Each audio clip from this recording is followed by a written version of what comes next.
I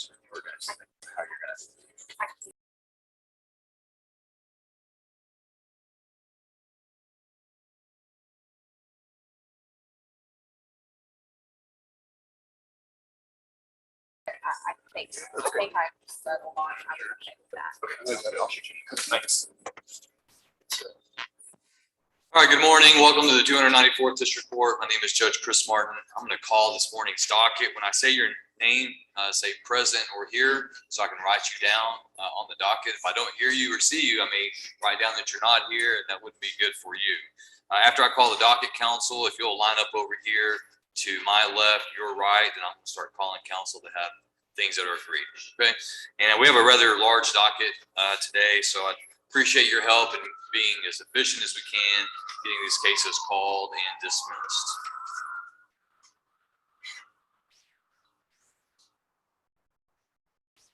James Stephen Brown. James Stevens Brown.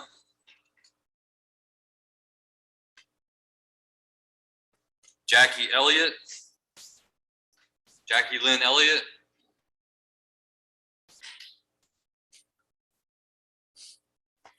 Theodore Houston. Over 3. Did I hear here? Theodore Houston. You don't come up. Just say present or here. Just raise your hand. Say here. I'll call your case in a minute. James Paul Johnson. Here.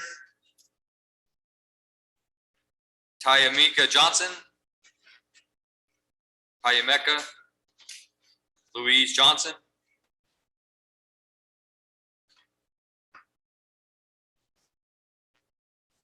Dewey McDaniel. Dewey McDaniel.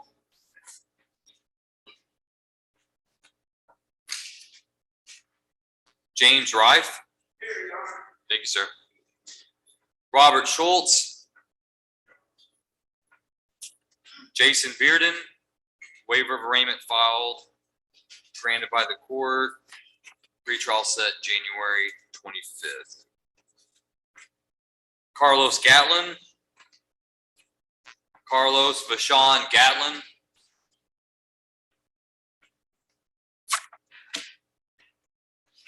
Vicki Lavorne.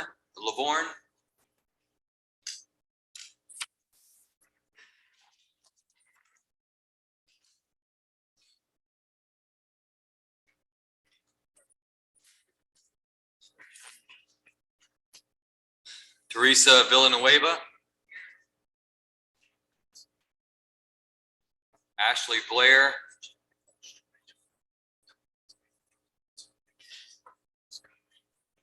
Have a note that Ms. Blair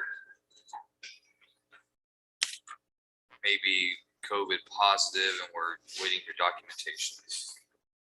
So we'll recall that one. Britney Boyd. Brittany Liddell Boyd.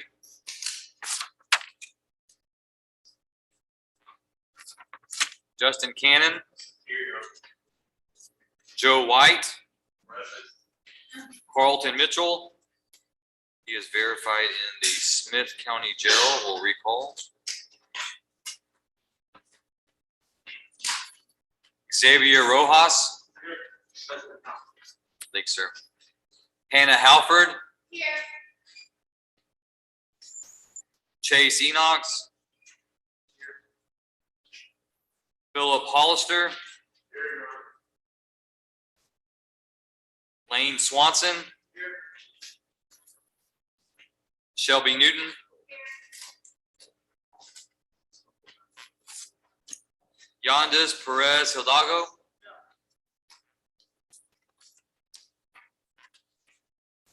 New Law. Veronica Sturgeon. Thank you, Mr. Casillas. Chiquita Peoples. Richard Sutton. Violet Ward. Billie Allen. Thank you, Mr. Leader. Christina Ross. Robert Crane. Mr. Crane is verified in custody in Wood County. We'll recall that case. Jason Jones. Jamie Johnson. Richard Morrison. Chad Ostroik. Joshua Flores. Joshua Christopher Flores. Michaela Williams.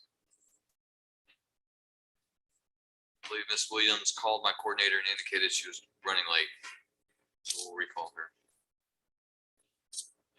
Keanu Walker. Kiana Denitris Walker. I think I'm saying that right.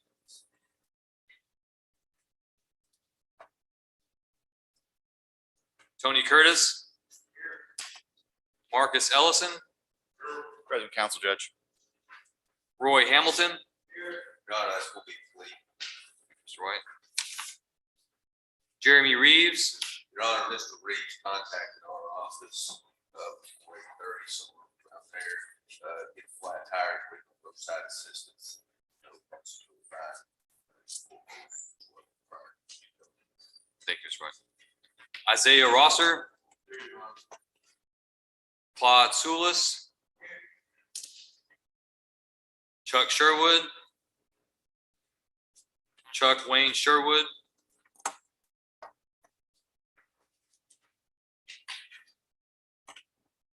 Carlos Cabrera Alonso. That's a 10.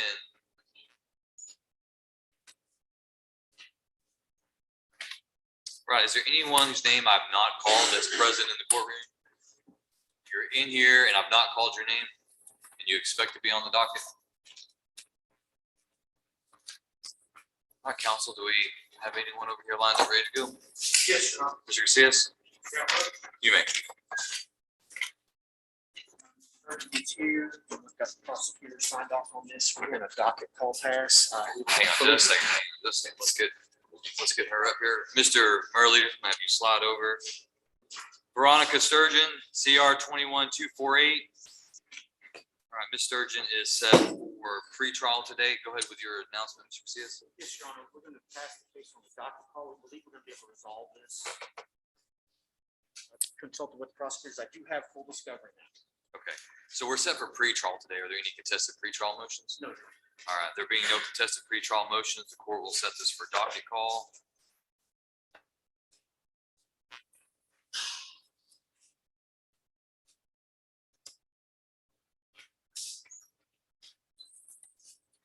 Are you available, or Mr. Lacy available on January 6th? We should be, Your Honor. Okay, Ms. Sturgeon, then you're set for docket call on January 6th at 9 a.m. Once you sign and get the yellow copy, you're free to go. She has signed it, Your Honor. Do I put the date on this? Yeah, you'll need to put the date on there and then leave us the white copy and she gets the yellow copy.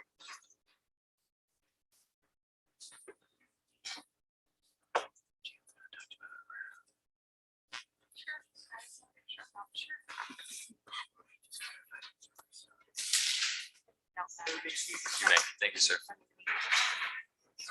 You may. Say again. Miss Lyle, L.A. Remind me your name.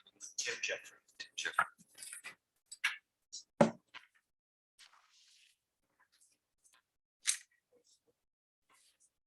CR 21315, new, you said Lyle? Yes, Your Honor. Ms. Lyle? You'll make your way to the center podium, please.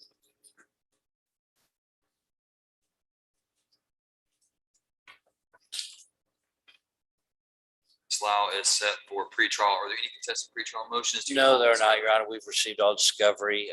Prosecutor, I understand, is in jury selection. We don't have an offer yet, but I could probably get one this week, and I hope to work this out. So if we just get a docket call one more time. All right, there being no contested pretrial, court will set this for docket call. You available January 6th? I'm going to be on vacation that first week of January.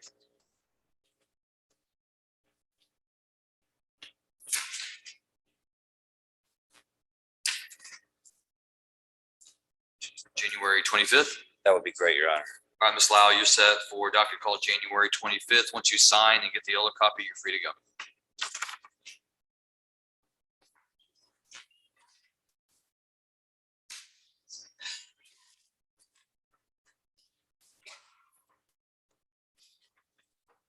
Who do you want to call first? Marcus Ellison. Marcus Ellison, CR 2161.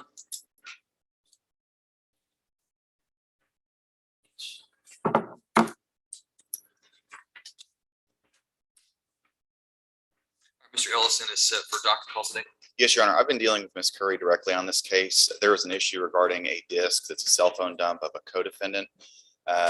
It is on a flash drive plugged in my Surface downloading right now. So I need another setting so I can review that and make sure there are any pretrial motions that need to file based on that information. But after that, I believe that's all the outstanding discovery in the case. That's my understanding. We have no objection to the reset. All right. Are you available January 6th?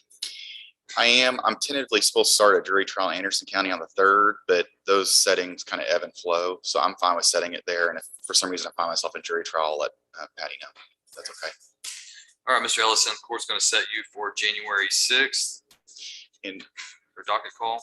I'd request, based on kind of the discovery issues, my client comes from Tennessee to every setting. Can he appear via Zoom to save him a trip to Texas on that January setting? That would be a docket call setting. So unfortunately not. If it were pretrial, I would grant that, but if it's a docket call, so that's the time I'd be looking for an announcement on whether or not we're going to request a jury trial or a bench trial. Is it possible that I could set it out a little further then? Just to, We could set January 6th or January 25th. let's do the 25th. That's okay. Space out the trips a little more. All right, Mr. Ellison, we're gonna have you come back actually January 25th. We're gonna give you a copy of the notice here. After that, you're free to go.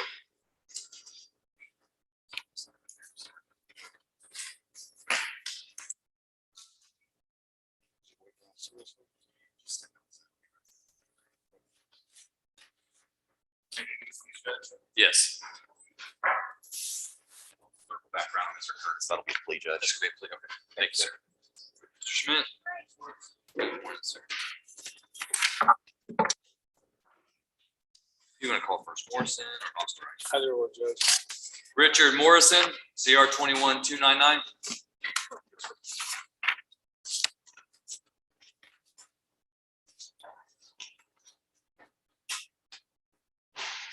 All right, Mr. Morrison, set for pretrial today. We have no contested, Judge. Ask matter be set for a docket call. Want January 6th or 25th? 25th is great. 25th. Yes. All right, Mr. Morrison, the court's going to set you for a docket call on January 25th. Once you sign the notice with your attorney, you get the yellow copy, you're free to go.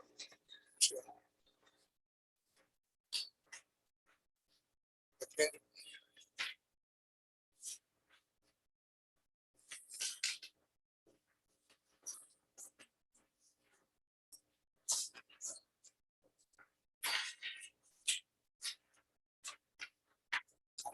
Chad Allen Ostroik, CR 2222.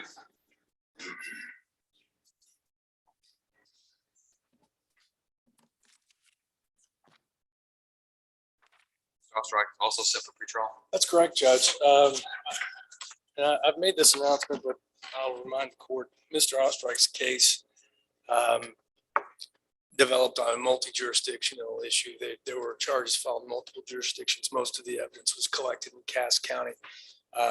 We've had conversations with the DA's office pertaining to evidence that we know exists or should exist, and that we're waiting on receiving. I've met with the state this morning, and it appears that Ms. Curry did send Mr. Crawford down to Cass County and did not retrieve the evidence that we believe is in existence, and I think ultimately critical to this case. So what we would do is ask the court for additional pretrial, but what I want to do, or what I intend to do, is file a contested discovery motion and see if we can't get these individuals who actually executed the search warrant, the officers up here, to determine where specifically all of them had body cam operating. We have no body cam video that was taken during the search warrant execution. And I believe we're entitled to it. We need it for our defense. So at this point, now that we've discovered that the DA's office was unable to actually retrieve that, we would ask for this to be set for a contested pretrial hearing in which we would file a discovery request or discovery motion. State any update on that? Judge, last I see is that we sent our investigator, we retrieved a number of documents, no audio-visual materials. As far as the Van Zandt County District Attorney's Office is aware, we don't know if any body cams exist or do not exist. We would therefore not be opposed to Mr. Schmidt subpoenaing the Cass County investigators, whoever that happens to be, to come to this court and tell us whether those materials exist or do not exist. So the state's position is that there is no body cams. The Van Zandt County District Attorney's Office is unaware. I am not comfortable saying they do not exist because I have no idea. Our investigator went down, was not provided any, so we have not been provided any. I am not comfortable saying they do not exist because I have no personal knowledge. But at this point, we have nothing to turn over to Mr. Schmidt. Has your office been in contact with Cass County or any of the other agencies to inquire about whether or not their agencies have any video? I know our office has been in contact with them. I'm unaware if we have been told they do not exist or otherwise. And Judge, we have good reason to believe that they do exist. And at least they did exist at the time the search warrant was executed. Now, if they've been destroyed since then, that feeds into a conspiracy theory that's ongoing. But what we have is we had multiple jurisdictions. I do know that the charges in Cass County have finally been dismissed against my client as well as co-defendants. And ultimately, I think once this jurisdiction we come together and get our minds around what's actually going on, I think that would ultimately be the disposition as well. I normally wouldn't announce that, but that's what I believe is going to happen. I just think it's just a matter of getting these folks down in Cass County and up here and actually, putting their money where their mouth is. So we can set this for evidentiary hearing and you're going to issue subpoenas to Yes, sir. the officers that you're seeking the video evidence from. Absolutely. All right, we'll set this for evidentiary hearing on January 27th. 9 a.m.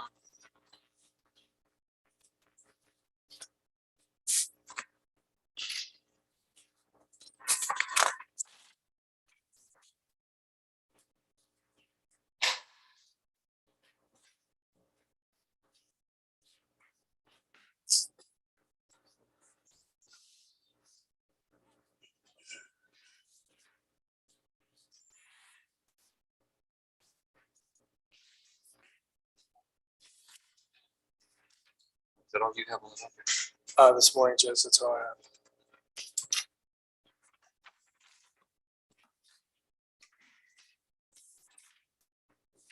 Xavier Rojas, CR 21, 238 and 256.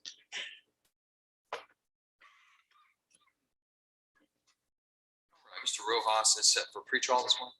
Yes, Your Honor, we have no contested pretrial motions. We're asking for a docket call January 25th. Can you be available January 6th? No, I can't. I have a wedding that day. My son's getting married in Houston. Are you going to be lead counsel on this or Ms. Barbera? I bet I probably will be here. I think we're going to get something worked out by the docket call. All right, court will set Mr. Rojas then for docket call on January 25th, 9 a.m. Thank you, Your Honor. I appreciate it very much.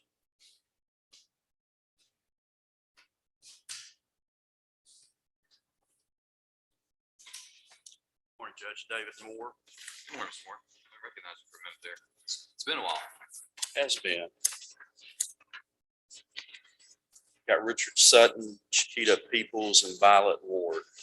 Any certain order you like? Just whatever you prefer. We'll just go down the docket. Ms. Peoples, CR 21303, Chiquita Peoples. Yes, sir. We are set for pretrial today. Yes, sir.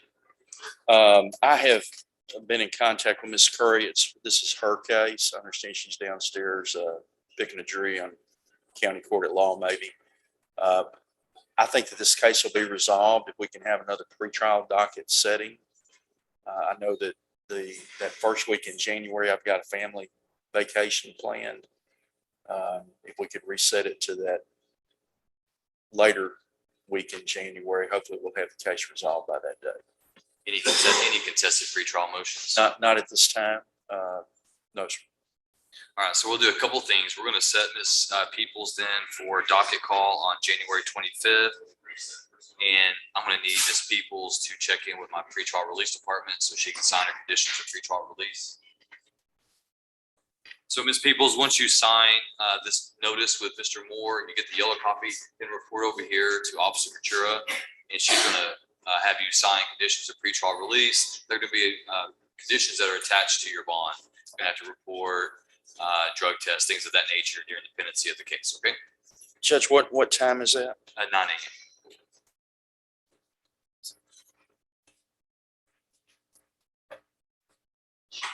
Yeah, she's gonna sign.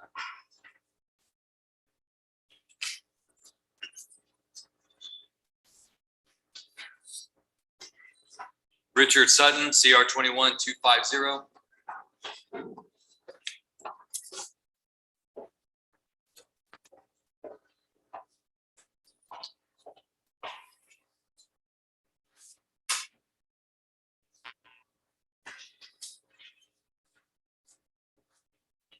Judge, this is our first appearance on Mr. Sutton.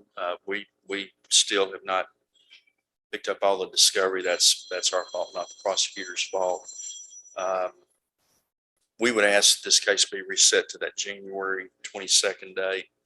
Give us an opportunity to complete the discovery in this case and see if we can reach a resolution by that date. I think, did you file a motion to suppress? We did, just anticipatory based on what my client had told me, but I believe it'd be appropriate for me to see what's in the state's file before we want to urge that.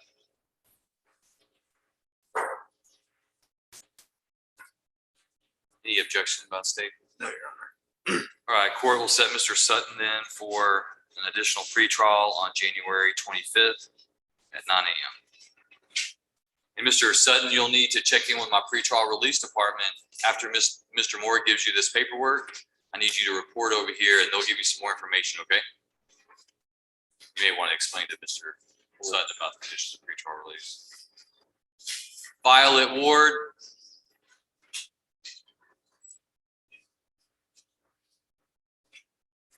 CR 21313. Word set for pretrial. Yes, sir. This is actually Miss Peoples' mother, companion case. And Miss Curry's got this file. I think we'll probably have this resolved by that late January date if we could reset it to you. Just to give you a heads up, she snuck in behind you. Stalking me? If we can reset it to that late January date, Your Honor, we'll see if we can work out by then. All right, court will set Miss Ward for docket call on January 25th at 9 a.m. Miss Ward, once you sign this notice and get the yellow copy, have you already signed your conditions of pretrial release? She has not. Yes, no, I didn't have a note for her to do that. So just like Miss Peoples, check on with this officer here and they'll get you some paperwork. And that's all I have. Can I be excused? Your Yes, Honor? thank you. Good to see you.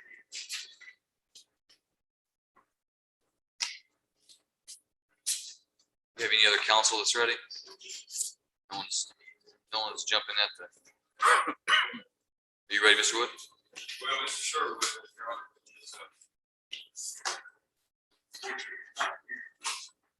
Chuck Sherwood.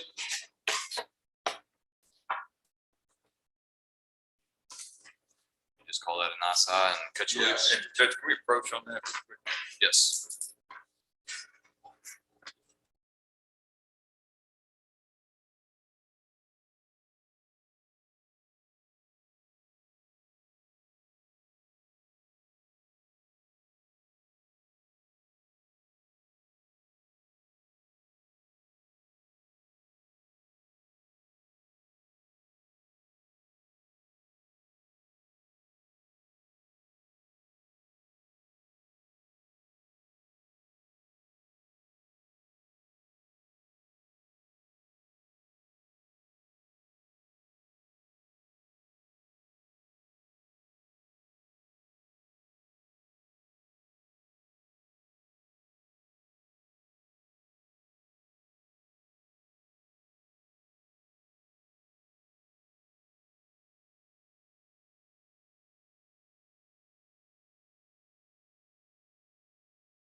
Chase Enocks, CR 21-324.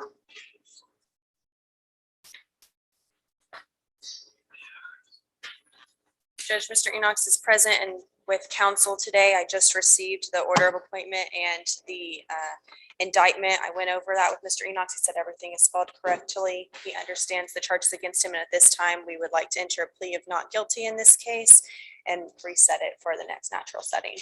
All right, court will find that Mr. Enocks has waived the formal requirements of arraignment, has pled not guilty. The court will enter his plea of not guilty into the record. We will set Mr. Enocks for a pretrial setting. Are you available January 6th? Yes, sir.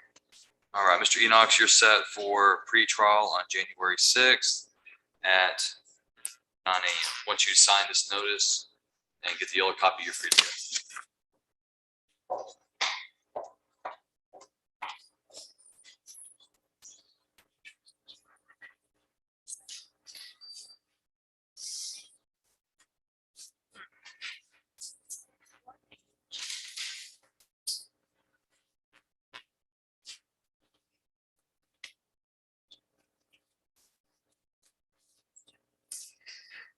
Philip Hollister, CR 21-293.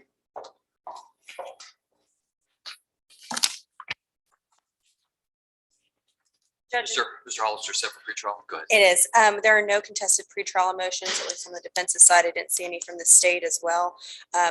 Discovery is complete in this case, and we did receive a plea offer. We're just still negotiating with the state, so we'd ask for another setting. All right, court will set Mr. Hollister then for a docket call on January 6th at 9 a.m. Mr. Hollister, once you sign this notice, I want you to check in with the court compliance officer at the end of the hall. I show that you're over $6,000 delinquent on a former case, which is going to result in a warrant for your arrest if you don't attend to that quickly. Okay, yes, Your Honor.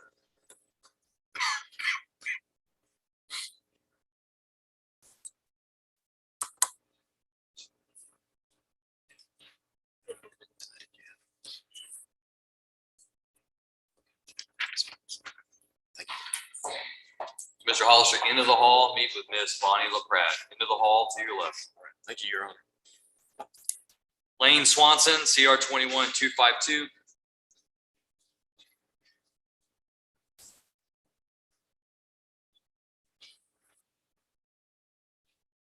Judge, that's going to be the same announcement. Discovery is complete. There was an offer made, and we're just working with negotiations with the state with Mr. Swanson. So we'd ask for another setting to a docket call as well. Mr. Swanson is set for a docket call January 6th at 9 a.m. Once you sign, Mr. Swanson, you're free to go.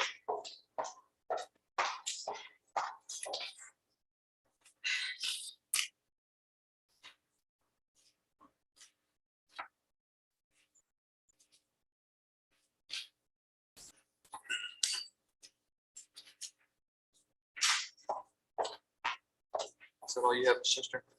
Yes, that's all I have, Judge. Maybe excuse. Yes, ma'am. Good to see you. Thank you. Smart leader.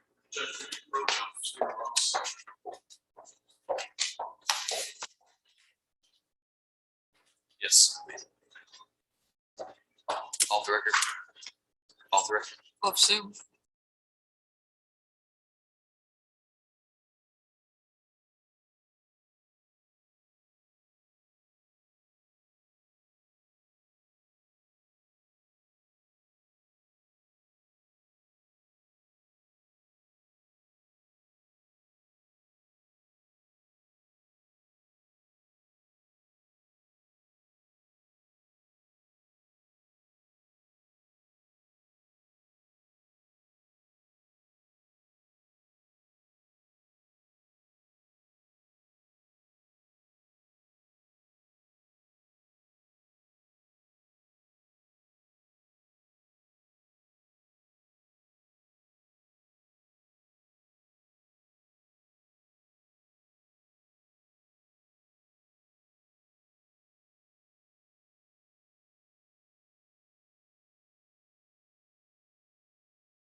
All right, Ms. Johnson is set for pretrial.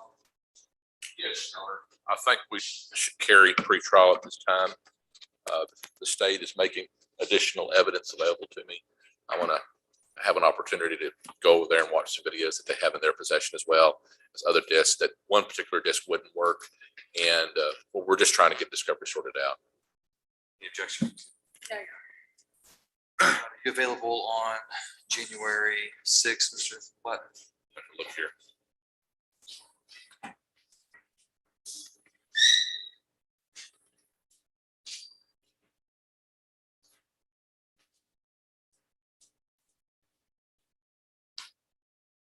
Bunch of ALRs that morning. Boy, You want to get out of them? I can get you out of them. I don't know if they will. We can try. There's a lot. How much- That's really not a good day. I've got How a much evidence we all be reviewing together? A lot? There's a lot. The sheriff's office brought this over to us in 2 separate batches. I believe that Mr. Platten has the preliminary things that we had, but we've received much more since then. We're trying to get on the same page about what he does and doesn't have. But I think in terms of videos alone, there's over 15 videos, so. What about January 25th?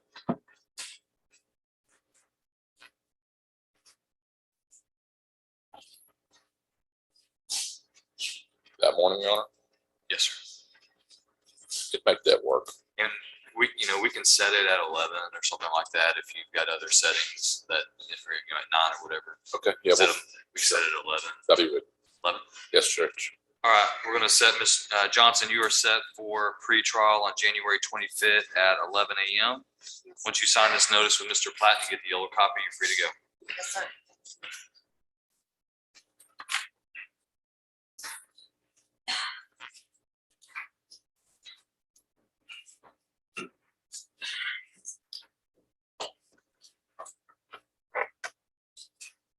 Yeah, routine, that's what I was thinking. Yeah, just leave the white copy there. Oh, you need one. Give her the yellow and leave me the white. Mr. Stevens, you ready? Yes, sure. Michaela Williams, CR 21-314. Come to the center podium, please.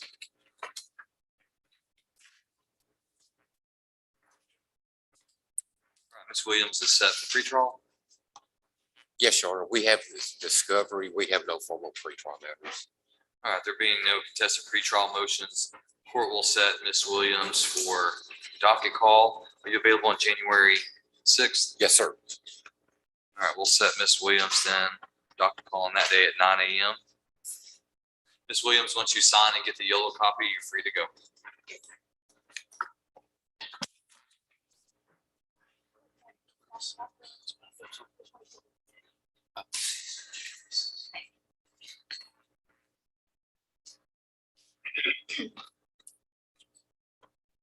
Mr. White, are you ready on Rosser, Sulis? Souls, Mr. Rosser. Okay, let's go ahead and call those. Are you still waiting on Mr. Reeves? He's still coming? Yes, sir, he is. And then you're still waiting on paperwork on Mr. Hamilton? I am, Your Honor. Isaiah Rosser, CR 21-239.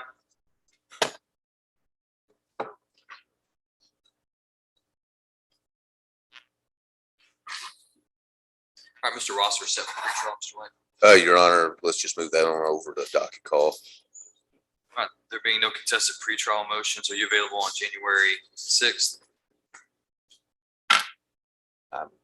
I think I'm in here, Your Honor. Let me make sure though.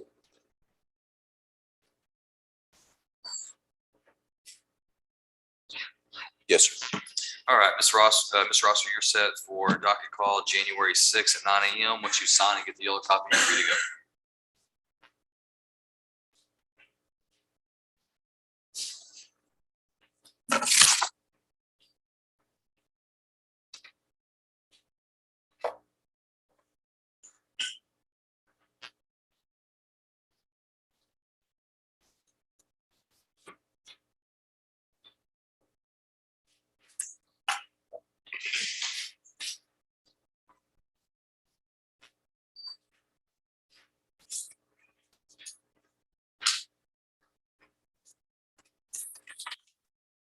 Claude Souls, CR 21246.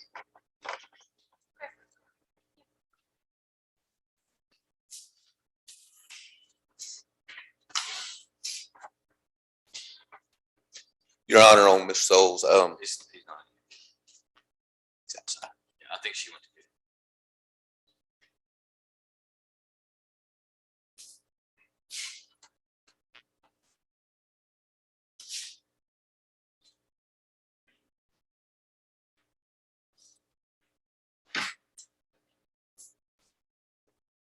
She said that you need to call. I don't know if we have any. Mr. Adams, are you ready on anyone?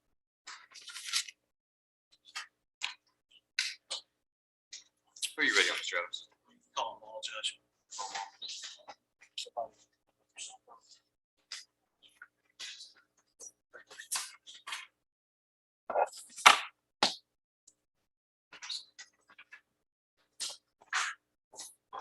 Ms. Lover's not here, I don't believe. Ms. Lavorne is not. She's at home. Apparently, my legal assistant attested to the sound effects that attested to her illness. All right, CR 21266, State versus Vicki Lavorne. Your Honor, our office received a call from Ms. Lavorne this morning. She wanted to tell us that she is apparently gravely ill at home with vomiting and fever. She is disabled in some capacity and has an at-home nurse that tends to her. And this nurse also advised her that she was, no one else is advising her. The nurse advised her that she's too ill to go to the courthouse. I advised her that we would pass that along to the court and see what the court needs to do with it. So what I'm going to do is I'm going to issue a judgment in my side, but I'll take that under advisement until 5 p.m. on Thursday. Okay. We'll wait. If we get documentation from the home health nurse to that, then I'll withdraw the NICI, and we're going to go ahead and set this for an additional pretrial. Are you available on January 6th? Judge, I don't believe I will be. I think I'll have a setting in Marion County that day.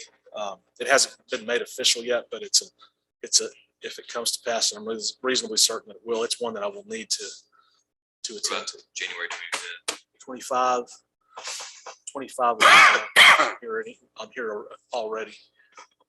All right, so we'll set this for pretrial on January 25th, and I'll take the judgment. I'll have her name called loudly, distinctly 3 times. She still fails to make a response. The court will take that under advisement until Thursday, 5 p.m. Yes, sir. Pending documentation from the at-home health nurse.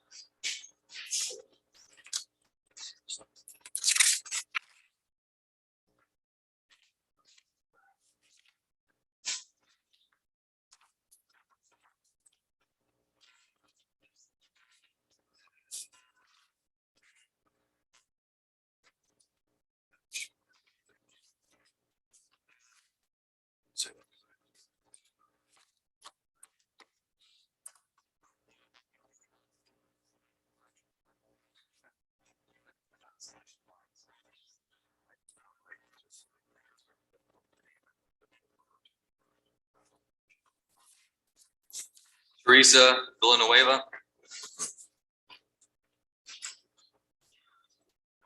Ms. Villanueva is set for pretrial. Correct, Your Honor. Late yesterday afternoon, I filed a motion for discovery. It's a global motion. I do have discovery materials from the district attorney's office. Referenced in those discovery materials is a confidential informant, and I believe my motion for discovery goes to or requests the court to order the state to disclose any information regarding a confidential informant in the case.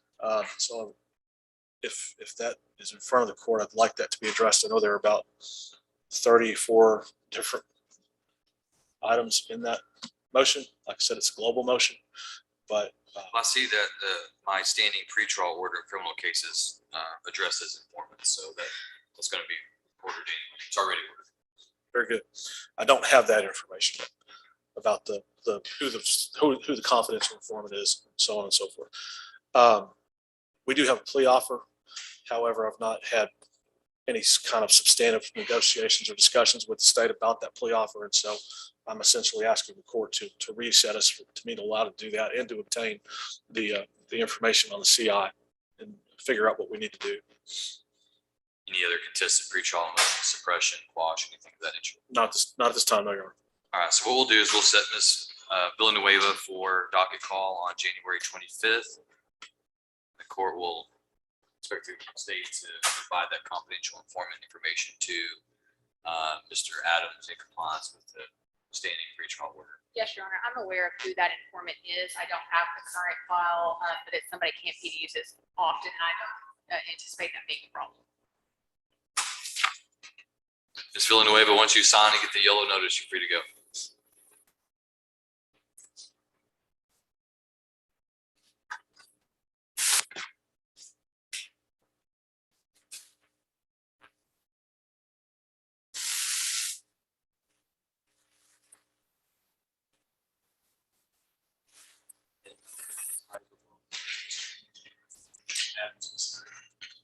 Will you approach on that formation?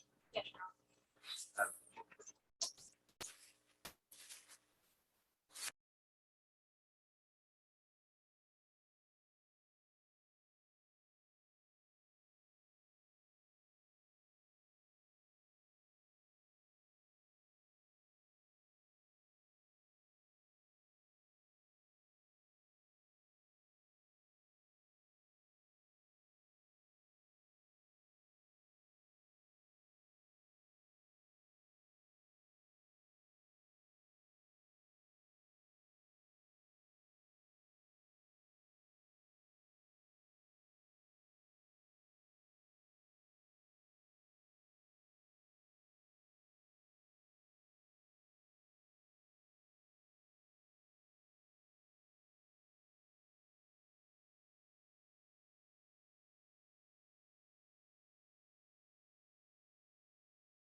Mr. Weiner, are you ready?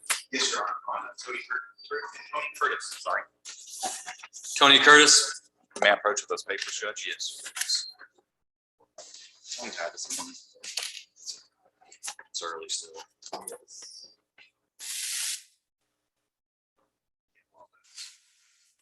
All right, Mr. Curtis, if you'll raise your right hand, sir, we'll place you under oath. You are Tony Ray Curtis, is that correct? Yes, sir. Mr. Curtis, do you swear that the information and testimony you give to the court today will be the truth, the whole truth, and nothing but the truth? So if you got, all right, you may lower your hand. Mr. Curtis, are you a United States citizen? Yes, sir. Do you read, write, and speak English? Yes, sir. Have you ever been diagnosed with any type of mental condition? In this case, you're represented by your attorney, Mr. Justin Weiner. Are you pleased with his representation of you? Yes, sir. You feel like you've had enough time to discuss your case with him and have all your legal questions answered? Is there anything about this paperwork that you've read and signed today that you do not understand? No, sir. Mr. Weiner, do you believe Mr. Curtis to be competent today? I do, Judge. You've explained to him his legal and constitutional rights, Yes, Your Honor, I have. and you believe he understands them? Yes, Your Honor. Mr. Curtis was Indicted for a state jail felony, a Judge. show felon. And I see here that the agreement is to proceed under 1244B as a Class A misdemeanor. Yes, Your Honor. All right, Mr. Curtis, you were originally indicted with a state jail felony offense of possession of a controlled substance in penalty group 1, less than 1 gram.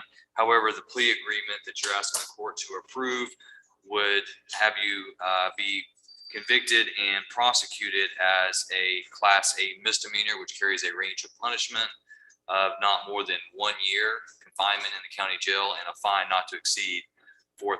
Do you understand that full range of punishment? Yes, sir.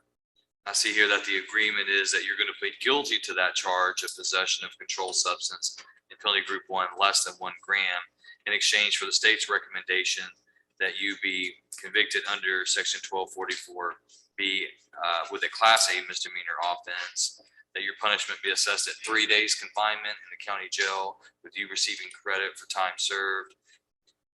being ordered to pay a fine of $3,000 and restitution of $180, court costs and reimbursement.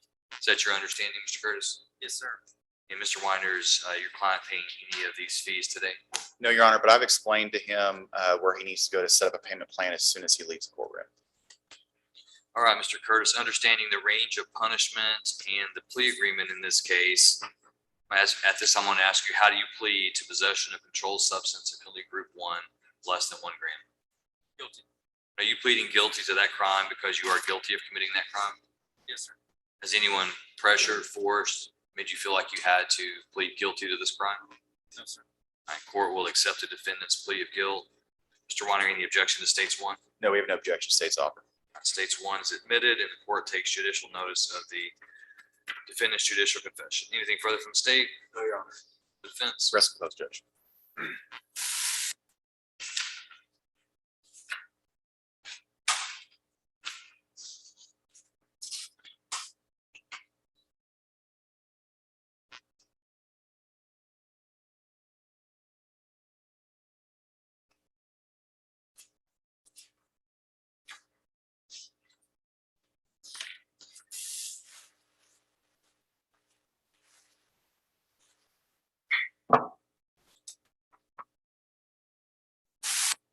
All right, court has reviewed the evidence. I do find sufficient evidence to convict the defendant of this offense. Court will follow the plea agreement in this case. Court hereby convicts Tony Ray Curtis of the Class A misdemeanor offense of possession of a controlled substance, penalty group 1 less than 1 gram. Court assesses his punishment at 3 days confinement in the county jail. The court will award him 3 days credit for time already served. Court orders you to pay a $3,000 fine, $180 restitution, $55 reimbursement fees, and $270 court costs.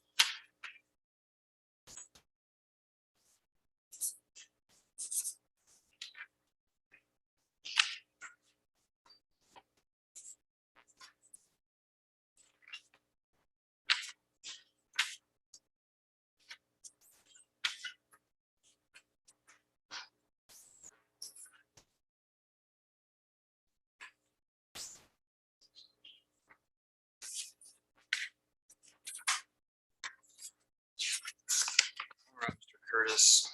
So once you leave the courtroom, I want you to check in with the court compliance officer that Mr. Weiner was telling you about and set up a plan on how you're going to pay off this stuff. Your failure to abide by that plan is going to result in the court issuing a warrant for your arrest. You understand?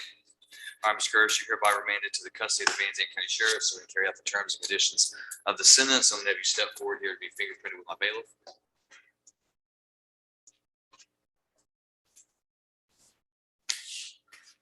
Thank you. Not this statement of excuse, Judge.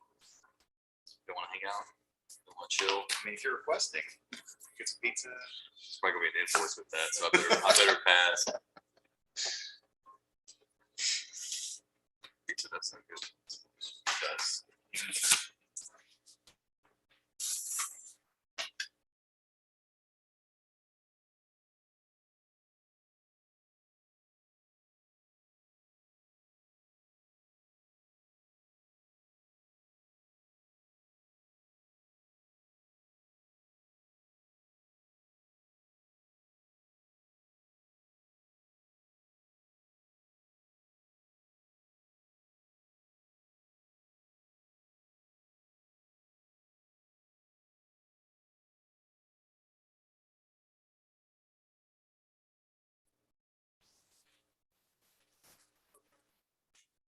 You may.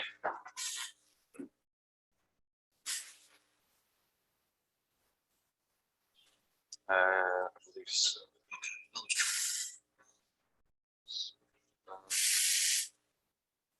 It was on beer. Beer's not long, yeah. I don't.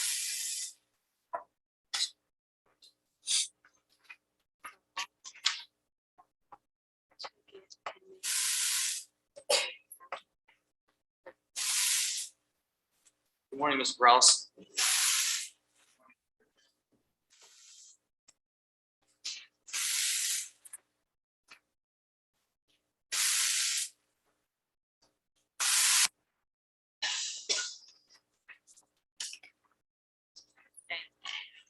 All right, Mr. Perales, I'm going to go ahead and swear you in at this time. Sir, if you will raise your right hand, state your name for the record. And what is your license number? Mr. Perales, do you swear that you will make a true translation of the statements of the court, the questions of counsel, and the testimony to be given by the witness in the matter now on trial to the best of your skill and judgment, so help you God? All right, thank you, sir. Mr. Manning, Judge, I am trying to get a hold of Mr. Herrera. that's a no. Okay. Mr. Hindi, are you ready?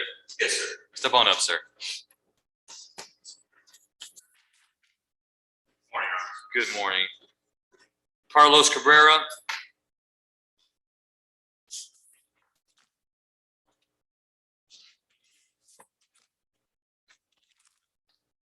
Working through our setup here. Mr. Perales? Yes. And introduce yourself.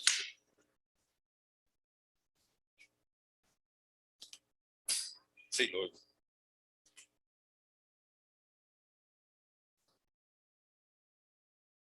Excellent. I think Ms. Abraham's going to do some backflips in the courtroom for us. She's excited that it worked today. All right, this is cause number CR 21207, State versus Carlos Cabrera Alonso. And Mr. Hindi, I believe that we are set for docket call today. Yes, Your Honor. I e-filed motions to suppress in both cases yesterday. I'm requesting a hearing on the motion. And remind me, there was a former counsel on this case, is that right? Yes, Your Honor. That was my former law partner, but we were both always on these cases. The only concern I've got is we've passed the pretrial. According to the Code of Criminal Procedure, motion to suppress need to be filed 7 days prior to that. We're already at docket call. State, do you have any objection to the late filing of a motion to suppress? Your Honor, given that we're not anticipating a hearing today, I don't have objection. We would just ask that be set. Due to the late notice, we'd ask for the January setting of a contested docket so that we have ample time to get our witnesses here. But I do have receipt of that, and I don't anticipate that that will be a problem if we could get that January setting. Available January 27th? Yes, Your Honor. Did you say 27th? January 27th. Yes, Your Honor. All right, the court will set Mr. Cabrera on a motion to suppress January 27th. That will be at 9 a.m. And Mr. Hindi, how long, not knowing the facts and circumstances of your motion, how long would you anticipate hearing wise? Because I need to retain an interpreter to be here for that. Yes, Your Honor. I think it's going to be a short hearing. It's just the issue of the stop. So I don't anticipate it being lengthy. But you're going to want to examine the officer. Yes, sir. Probably 30 minutes to an hour. I would think so, an hour. Yeah. All right, so January 27th at 9 a.m. Mr. Cabrera, you'll need to sign this notice of setting, notice of appearance.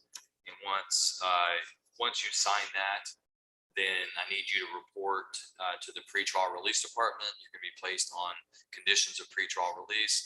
This means that you're going to be required to report to the pretrial supervision officer. You're going to be required a drug test. You're going to need to pay your supervision fee and do some other conditions. And so after you sign this notice with your attorney, then report back here to this room on my right, your left. That says jury room.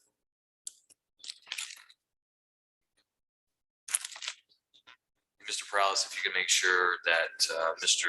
Cabrera understands and if he has any questions at this time. No, está bien todo. All right, thank you, Mr. Perales. All right, Mr. Hindi, if you'll have him sign that notice.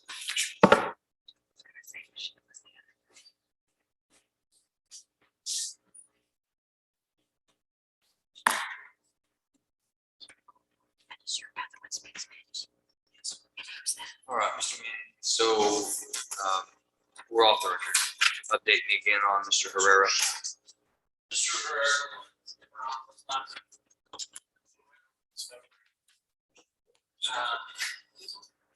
I reminded him of his court appearance this morning at 10 a.m. He informed me he would be able to be here. And at this point, I haven't seen him. My email's been at 10 o'clock. I emailed his son, who is usually his transport since he had the stroke. And I have not heard back from him. Mr. Morales, when's your next obligation? Yeah.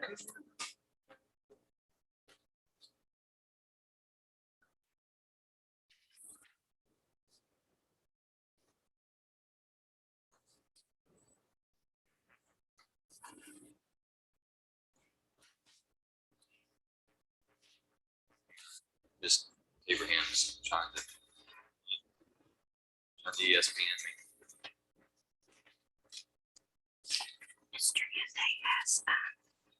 Yeah, I got these three, yes. You said this guy. I didn't note it. I think recorded on. You also said it. I said it now. Andy, you have another client? Your Honor, I also represent the co-defendant, Mr. Perez. I thought you were going to handle them both at the same time, if that's convenient.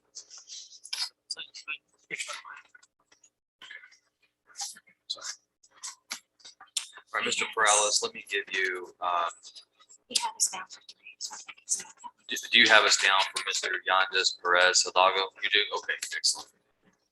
All right, we'll let him put that on and let you make an introduction.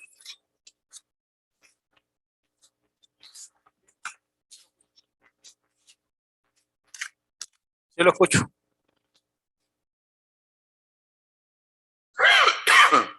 All right, this is cause number CR 21233, State versus Jaundice Omar Perez Hidalgo, set for docket call today, Mr. Andy. Yes, Your Honor. This is the out of the same transaction. I've also set this for motion to suppress, requesting a hearing on it, Your Honor. All right, court will set Mr. Perez for suppression hearing on January 27th at 9 a.m. Judge, may we approach on that? You may. On the record, I'll Just doesn't need to be on the record. Just does not.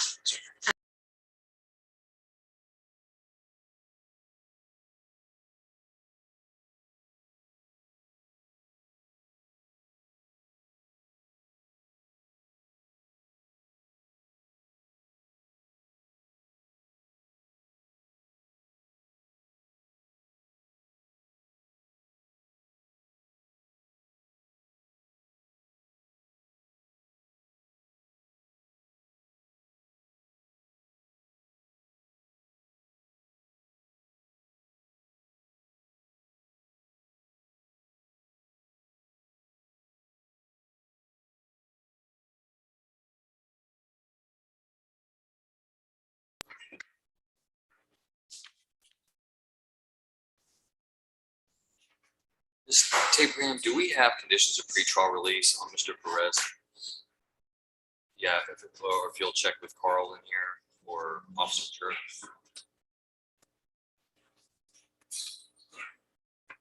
Mr.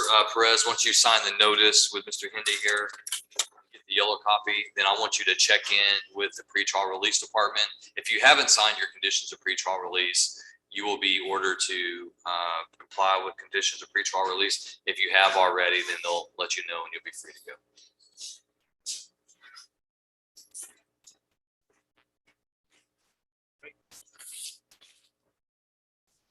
Any questions? Okay, all right, then check in with the pretrial release officer in this room here.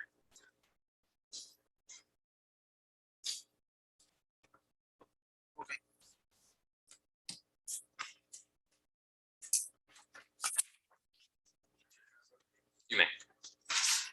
We'll get another update with Mr. Manny. Mr. Herrera, I just was able to reach him on the phone. He said he is downstairs, had some difficulty parking. He's on his way. He's on his way up. Okay. All right, so Mr. Corrales, if you can just stay in the holding pattern for me, I appreciate it. As soon as he gets back in, I'll get him right to the front so we can get you gone in time, okay? Thanks, sir.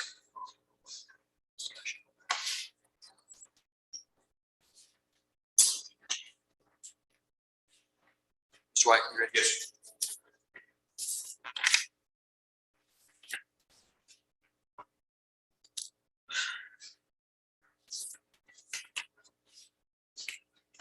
Is this on Mr. Souls? Yes, sir. Claude Souls, CR 21246.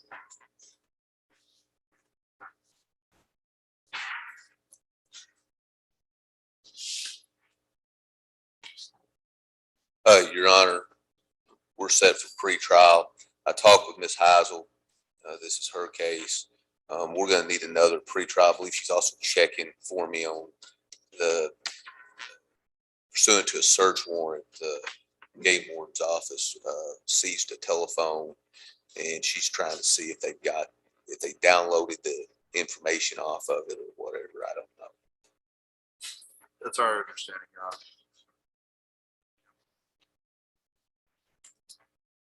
All right, court will set Mr. Souls then for an additional pretrial on January 6th at 9 a.m. Mr. Souls, once you sign and get the yellow copy, you're free to go.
Morning, Mr. Ashworth. Morning, Your Honor. All right, this is cause number CR 2349, State versus Carlton Mitchell. I show that he's still verified in custody in Smith County. Correct. Any update for the court? Yes, unfortunately. So we were set for trial this month, and the trial docket is backed up in Smith County to the extent that the judge is telling us it could be 5 years before he hits trial. And unfortunately, that's what I've got to report. Okay, so he's pending indictment here on a first degree manufactured delivery. Is that right? So Correct. Does you should, as long as you're in the microphone, you should. the state contacted Smith County in regards to their case and the potential of us bench warranting him in the meantime? At the time that we did that, we were anticipating a trial there before the end of the year, so we made the decision not to mention that. Given that that's changed, I did reach out to the prosecutor yesterday, didn't get a call back. I'd like to confirm that information from him. But if we're not looking at a trial before the end of the year, then the state will pursue a bench warrant to try to resolve its issues here. End of this year or end of next year? I would just like to get an update from the prosecutor. If it's going to be a couple of months, they think, then we'll just wait. If like Mr. Ashford is saying, if it's going to be more than the first couple of months of next year, we'll go ahead and bench him here and start our process. Okay. Are you available, Mr. Ashworth, on January 6th? We can set this for another status, give Ms. Heisel time to talk with the prosecutor and determine if she wants to request a bench warrant or if you want to request a bench warrant. I am available. If we're doing Zoom, yes, I'm available. I'll let you do Zoom since it's just via status. That's perfect. Thank you. And if Ms. Heisel could give me a call, I've got a proposal that I think could work for everybody. That may eliminate the need to do some of this, but I sent her an email a few weeks ago. I'm waiting on a call back. Okay. Okay, so we'll set it January 6th in the meantime, just in case. And I'll tell you what, let me set you at, do you have any conflicting settings at 10 or? The only thing I've got set that day, Your Honor, is at 10 a.m. I need to be personally in court somewhere. Okay, so I'll tell you what, we'll just do, you expect to be there, how about 1:30? That's perfect. All right, we'll set it for 1:30 and we'll zoom you in on that day. And while we're doing some things in on our jail docket, we can work you in. That way you're not waiting, until 10:30 or whatever for me to be able to. I appreciate it. You're welcome, sir. All right, we'll see you back on January 6th. And then if you and Ms. Heiser get it worked out, y'all just let me know. Great. Thank you so much. You're very welcome. Mr. Crawford, you ready? Yes, Your Honor, I'm ready. Ms. Newton, if you'll step up, please.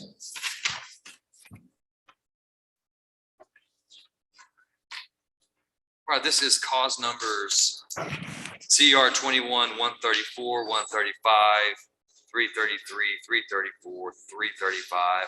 I show that we're kind of got a mixed bag here, some for pretrial, some for docket call. Tell me where you're at, Mr. Crawford. We're preparing for trial on all of them. Okay, so y'all exhausted all your negotiations. There's no hope of a plea agreement or anything of that nature. Is that right? Not according to my discussions. Okay, and can I just have on the record what the plea offers have been or are that should be rejected today? Judge, I'll defer to Mr. Crawford. That is Ms. Curry's case. I know that they've been in discussions, but I'm not aware of what the current offer is. The two prior offers on the two cases that were pending before these others were added was 12 years each. 12 running concurrent. 12 TDC. Yes. TDC. Okay. All right. And so your client's rejecting that offer today. Is that correct? Yes. Okay. Now, as for the new cases, the ones that are set for pretrial, do you have any contested pretrial motions? Quash or something of that nature? I don't know, Judge. The new cases, I don't even know if I've even seen the indictment yet. Are the indictments uploaded in the online discovery portal? I believe so, Judge.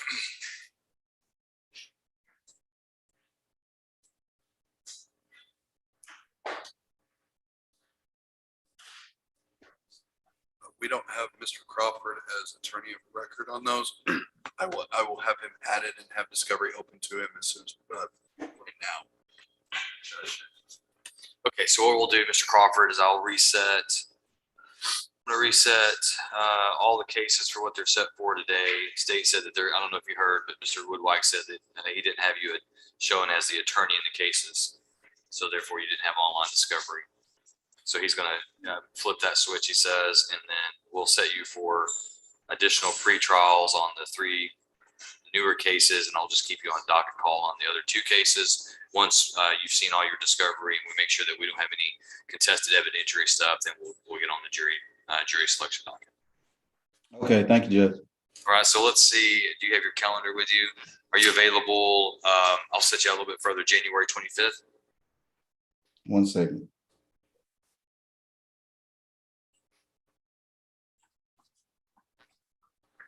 One second.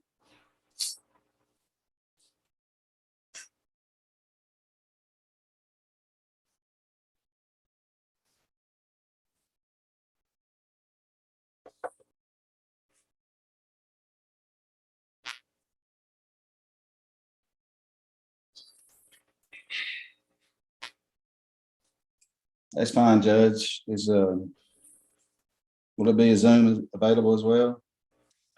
I'll allow you to appear via Zoom since you're doing pre-trials. Okay, what time? 9? Let's set you. Do you want something a little bit later? That way you're not sitting there waiting for an hour. You want to say 10 o'clock or 11? 11 will be good. All right. So we'll do that. That way you're not waiting as long. So we'll say January 25th at 11. Okay, thank you, Judge. Have a good holiday. You as well. May I be excused? Yes, sir. Thank you. January 25th at 11. Correct.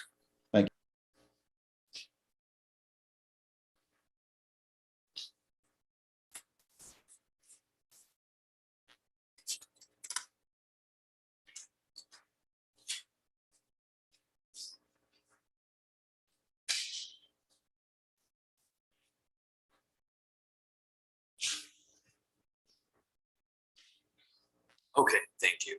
I don't see Mr. Manning in here, so I'm assuming that he's out talking with them. So he'd indicated, I don't know if you heard, he'd indicated that they were here. They were just trying to park, so. All right, well, I appreciate you doing that for us.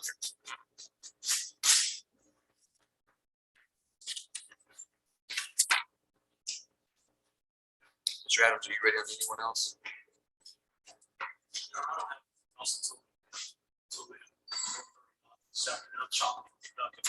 Okay, all right. Just want to make sure what holding you up. Okay. That's the most Mitch Adams thing I've heard today. Is James Brown here? James Stevens Brown? Jackie Elliott? Got a Christmas present for them. Jackie Elliott's here? Okay.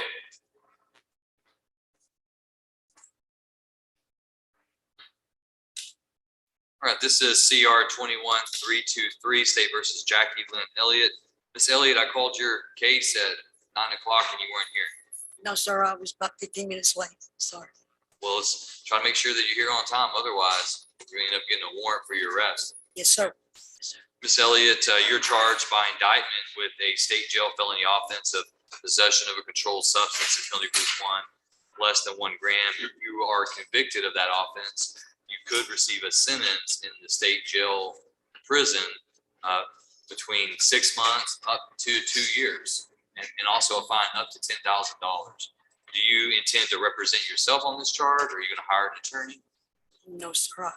Can I get a court-appointed attorney? Or Have you submitted the paperwork for a court-appointed attorney? No, sir. How come you've not done that? I don't know how. Okay, if you get here on time, you would have known how. Yes, Okay. sir. So I'm going to have you go sit in the hallway. My coordinator will come and speak with you and give you some paperwork. Yes, sir. Thank you very much.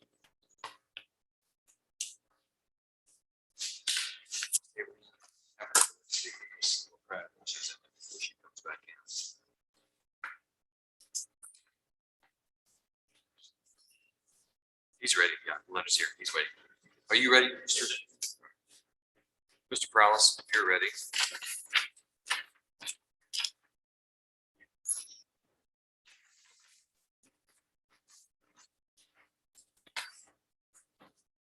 Court calls CR 21290 and CR 21316, State versus Jose Guadalupe Rivera Herrera.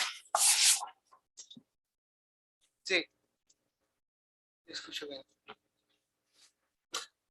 All right, Mr. Manning, show that we're set for pretrial today. Yes, Judge. Mr. Herrera came into my office last week. We went over the discovery, except for the body cam was not working. I've attempted to troubleshoot that over the break as well as this morning, and I was not able to get the disk that was provided to me to work on my computer. So I'd asked for a reset. There's a couple things that my client would like for me to take a look at. We'd asked for a reset on the pretrial, and we have the request out to the state as well to get the replacement disk. Any objections? No, Your Honor, we're working on it. Are you available January either 6th or 25th? Judge, I believe I have a vacation letter for the 6th and a due date on the 26th. So if we have additional setting. It push you off to February. Since my client's not in jail, I think that'd be all right. February 8th. That'll work. Right, court sets Mr. Herrera to appear in the court for pretrial on February 8th. Will that be at 9 a.m. or 10?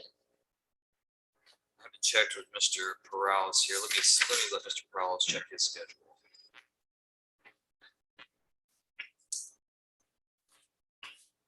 Do you show any availability with your office?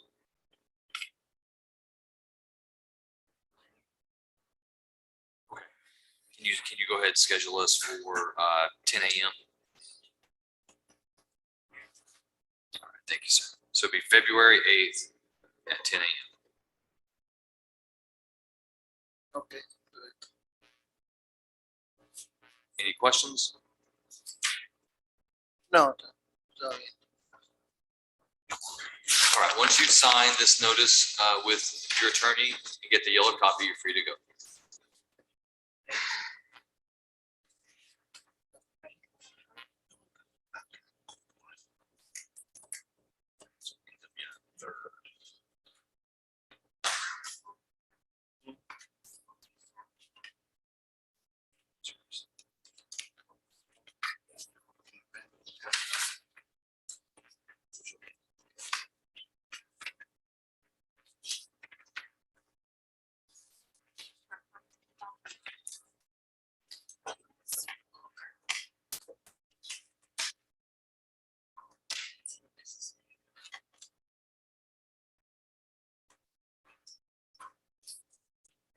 All right, Mr. Perez, I think that wraps this up today. Hey, have a good one. Thank you, sir. Excellent, yeah. Patty's happy, I'm happy.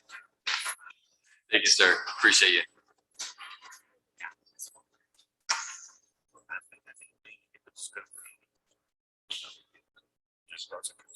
Is Joshua Flores here?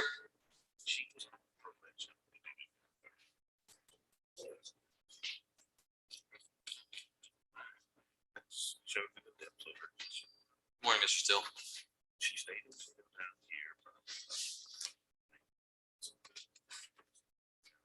You have to unmute your device. Just click that button. Now, can you hear me? Yes, I can hear you now. Okay. All right, this is cause number CR 21-213. State versus Joshua Christopher Flores. We're set for pretrial. Mr. Flores was not here at 9 a.m. And I wrote down on my docket that I need to issue a warrant for his arrest. I'm assuming that's something you don't want me to do, Mr. Flores? Excuse me, I couldn't hear you. Huh? I did not hear you. I said I called your name at 9 o'clock and you weren't here. Yeah, I was outside the park. Okay, you need to be in here at 9 o'clock. You need to be parking your car earlier than 9 o'clock because I wrote down issue a warrant for Mr. Flores. All right, Mr. Steele, any announcements on pretrial? You have any contested pretrial? I have no contested pretrial at this time, Judge.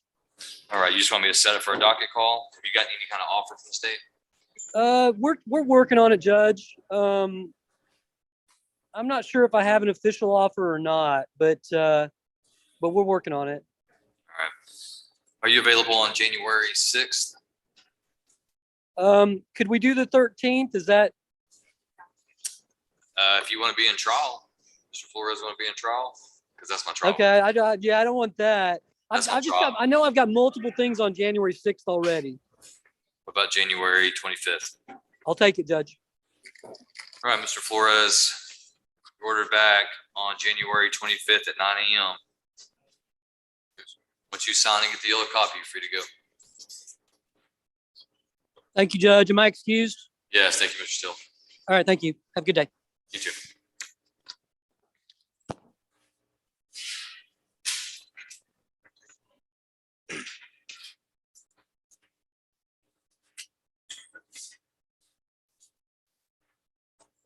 Mr. Todd, are you ready? Yes, Ms. Walker here? Yes, Ms. Walker here? Yes. Okay, because I had, she was not here. She initially was sitting in the hallway, Judge. Keanu Walker, CR 21-312.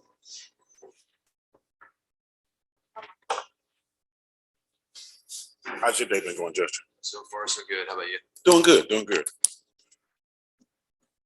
All right, Ms. Walker is set for pretrial today. Any contested pretrial motions? None, Judge. Actually, I've just had an opportunity to talk with the state. We're still doing discovery exchange. If we could have another pretrial setting, we'd greatly appreciate it. That's correct, Your Honor. I just now sent the discovery to the portal. I do have a note that the discs are available in our office if you want to pick those up today, and then we'll get set and get that communicated. Available on January 6th. Judge, I'm gonna be in the Virgin Islands around. I'm working out when I'm gonna be back. But if I could have a date a little bit after that. They'll probably let you Zoom from there if you want to. Well, you know what, Judge? I'm gonna be having so much fun. I don't know. What about January 25th? Can I look at that, Judge? Yes, sir, please.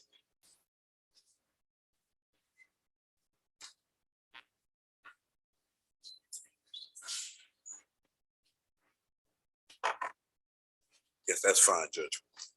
All right, Ms. Walker, I'm going to set you for January 25th at 9 a.m. Once you sign the yellow notice, then I want you to report over here to pretrial release. And we're going to have conditions of pretrial release attached to your bond. You're going to have to report, drug test, do things like that while your case is pending, okay?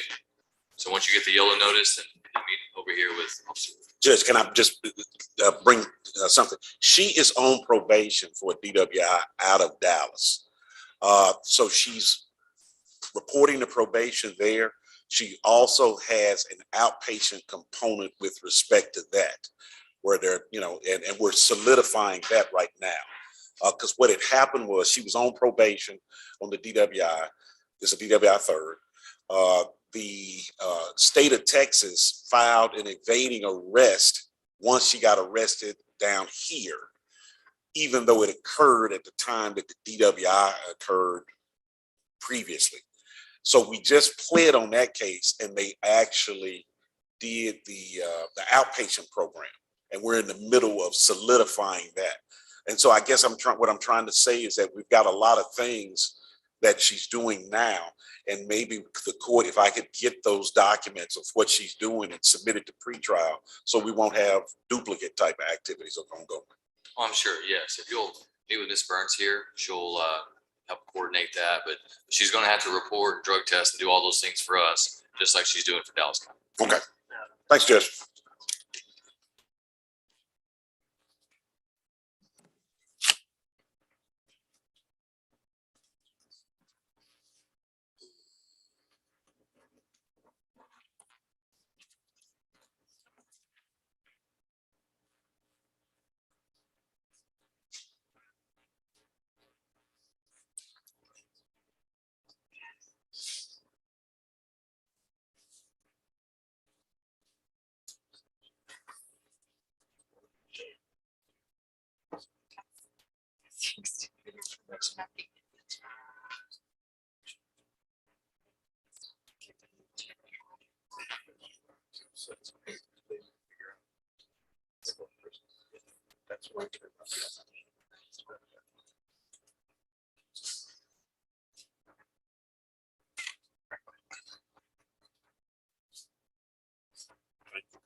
Thank you. Thank you, sir. Good to see you. You too. Don't have too much fun on the beach. Well, you know what? I have an older brother that's a neurosurgeon, and he has 2 times your condos down there. So as little brother, I get to, to wave his benevolence. Hey, all the stuff that you took as little brother, I'm sure. You Right. earned it. You know it too.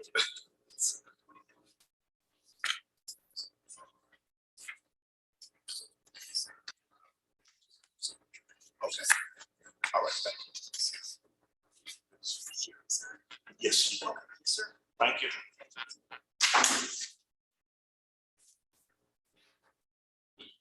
James Johnson.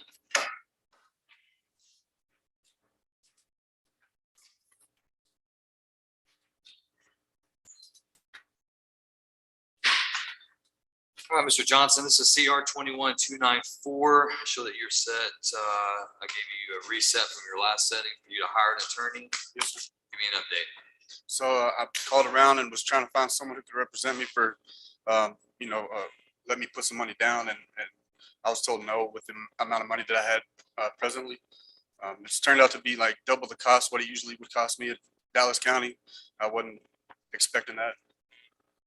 So I tried to call around 2 weeks ago to go ahead and see if I could get on like a court-appointed lawyer, but I didn't get through. And then I tried to do like the thing on the website, and it wouldn't let me either, or they didn't respond. I mean, so what attorneys did you contact? everybody that popped up from here to Rockwall. Like, give me some examples. I can't remember all of their names. I don't. Can you remember one of their names? I think there was a White.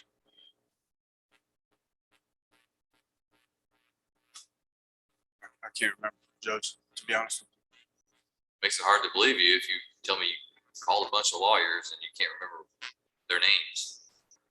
I mean, I just pulled up, I asked Google, who lawyers they represent in this area, and just was dialing in and asking how much, and told them how much I had. I didn't. How much do you have saved up? 900. How much were they asking? 7,000. The lowest I had was like 6,500. Do you have a job? Yeah, well, yes, sir. I work for family, You work for what? for my family. Doing what? We have a copying and printing business, and so I mean, I just kind of run things around for them, basically like a courier. I do other side work. I mean, I was a licensed electrician for 15 years, so I mean, anything I can pick up, I try to do. Go down to the end of the hall and meet with the indigent defense coordinator. Should have already had that done. Yes, sir. Go ahead. Now, take your stuff, go down in the hallway, meet with, there's Miss Abraham. This is Mr. Johnson. He wants a court-appointed attorney. Is Taiyamika Johnson here? Taiyamika? Am I saying that right? Taiyamika? Ms. Johnson, I called your name at 9 o'clock and you weren't here. I was coming an hour and 30 minutes away traffic. I ran into a traffic jam. But Well, you need to pick up the phone and call somebody and let them know. Otherwise, I just issue a warrant for your arrest. And that's not good for you, right? Okay. So tell me what you did about hiring an attorney. I've been trying to come up with the money. My hours at work dropped. So I really don't have the funds to even, provide my own lawyer. Did you contact attorneys? I called around to a lot of them too. I think it was Dunn, Kirkpatrick. That's one of the names I spoke with, but gotta have a certain amount down for them to even pick up, the case, and I don't have it. Are you asking for a court-appointed attorney? Yes. All right, go down and meet Miss Abraham in the end of the hallway on the left. Thank you.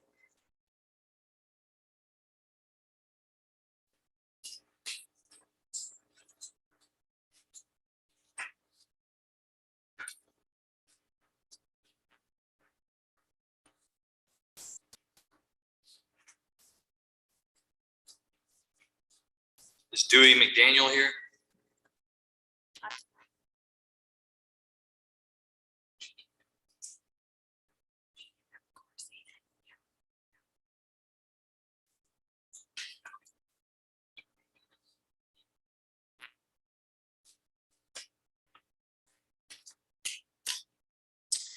Billie Allen?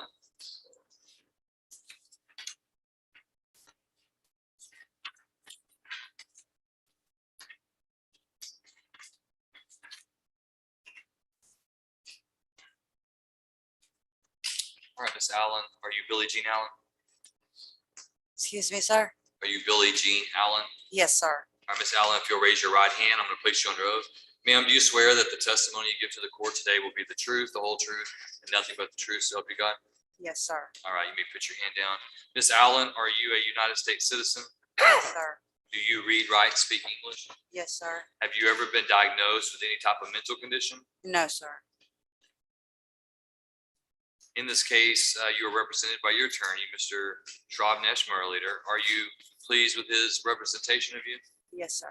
Feel like you've had enough time to discuss your case with him and have all your questions answered? Yes, sir. Is there anything about this paperwork that you have read and signed today that you do not understand? No, sir. Mr. Murleader, do you believe Ms. Allen to be competent today? Yes, sir. Have you explained to her legal and constitutional rights and also the advantages and disadvantages of a deferred adjudication plea? Yes, sir. You believe she understands those? Yes, sir. See here that Miss Allen is charged by indictment with a second-degree felony offense of aggravated assault with a deadly weapon.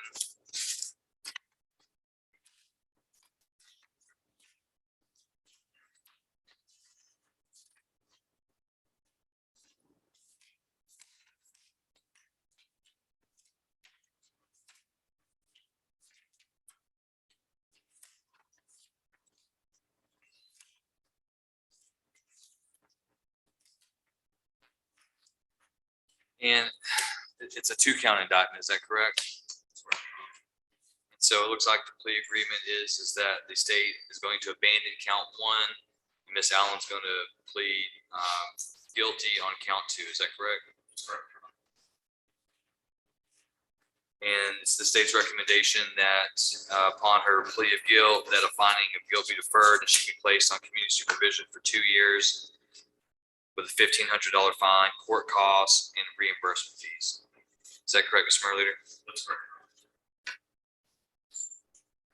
Ms. Allen, the range of punishment for an aggravated assault with a deadly weapon being a second-degree felony, if convicted and sentenced on that type charge, the range of punishment would be between 2 years to a maximum of 20 years and up to a $10,000 fine. You understand that full range of punishment? Yes, sir. If I approve this plea agreement today, place you on deferred community supervision.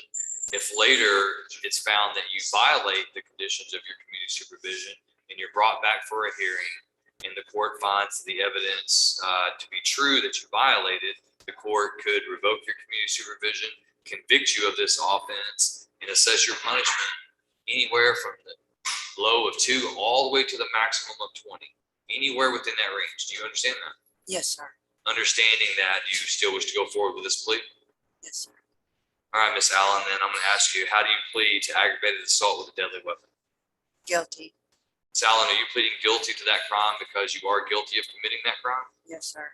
Has anyone threatened, forced, or pressured you to plead guilty to this offense? No, sir. Defendant, the court will accept the defendant's plea of guilt. Mr. Murray, Leader, any objection to state's evidence? State's evidence is admitted. Court does take judicial notice of Ms. Allen's judicial confession. Anything further from the state? No, Your Honor. From the defense?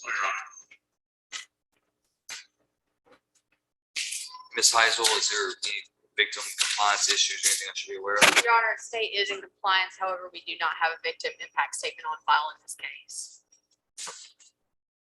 Have you had contact with the victim?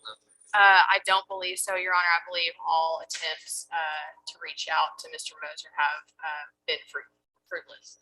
All right, thank you.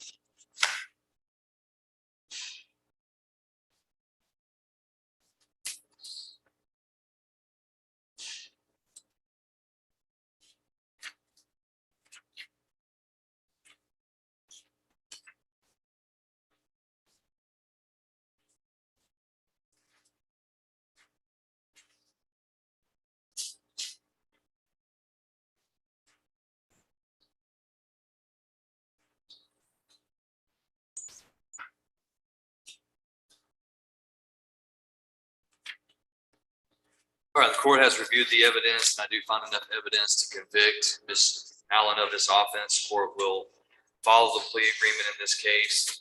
Court hereby defers the finding of guilt, places Ms. Allen on community supervision for a period of 2 years. Court finds that the state has abandoned count 1 and is proceeding on count 2. Court also orders her to pay a $1,500 fine, $290 court costs, and $785 reimbursement fees. Ms. Allen, have you been on probation before? No, sir. Have you discussed it with Mr. Leader? Yes, sir. You signed all the conditions today, so you know what's required of you, correct? Yes, sir. And you understand that if you violate any of the terms of your community supervision, the state of Texas, through the prosecutors, could file a motion to revoke your community supervision and convict you of this offense and sentence you to prison. You understand that? Yes, sir. Yes.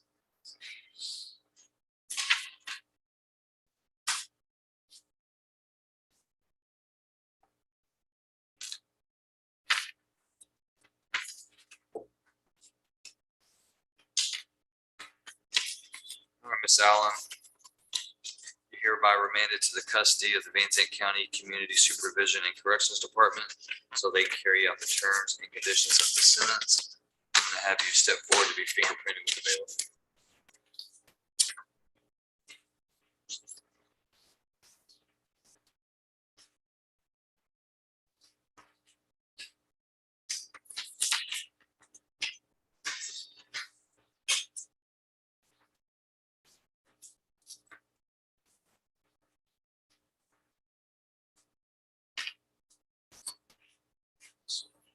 that all you have, Mr. Merlin, or do you have any update on Ms. Ross? Yes, sir. You may.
CR 21-143.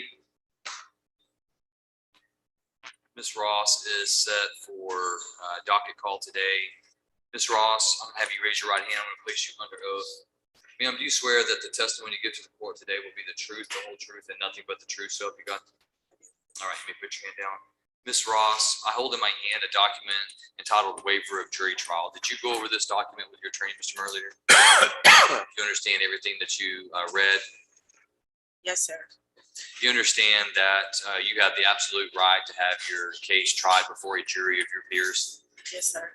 You understand that when you invoke that right, you also have the right to cross-examine the state's evidence and confront their witnesses before a jury? Yes, sir. You understand that the only way that you would lose that right to a jury trial is if you intentionally, knowingly, and voluntarily waive that right by yourself? Yes, sir. Understand that? And you've talked to your attorney, Mr. Murleader, about that today. Yes, sir. And I understand that is what you're wanting to do. You're wanting to proceed in this case with a non-jury trial, and you're wanting to waive your right to a jury trial. Yes, sir. And you understand if I approve this, that right may not be restored to you later. Yes, sir. It's not one of those things where you can just simply change your mind and say, hey, now I want a jury trial. Yes, sir.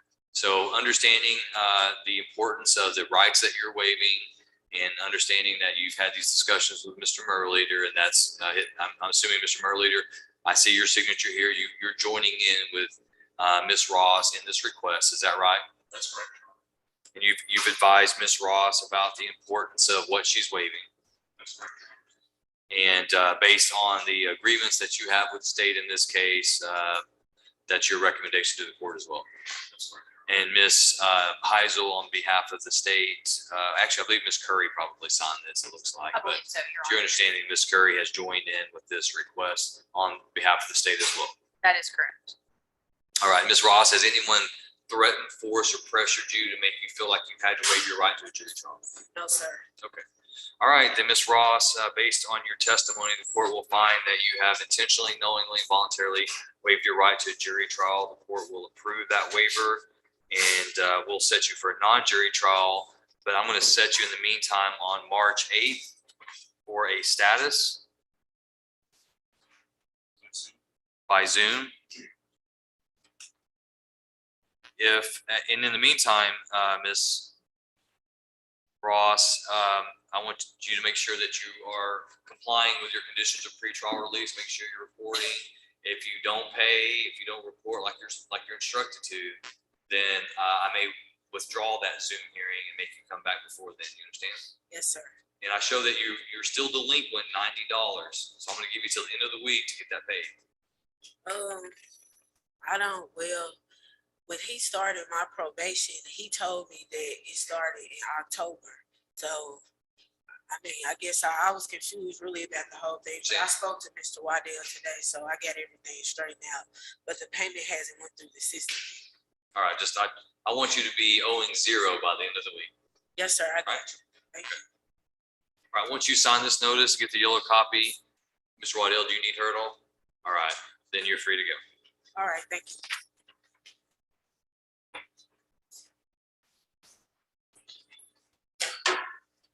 That's all. Yes, thank you, Mr. Marley.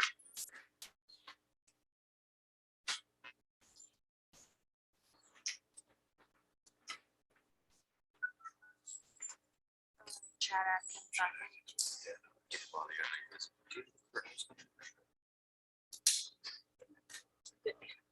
we don't ever have a for sure job, but it's as for sure as it can get. Okay, cool.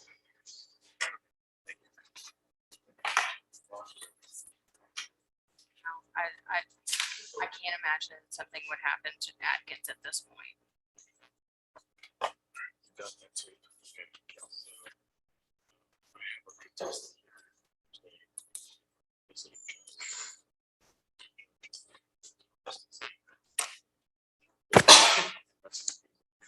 James Rife.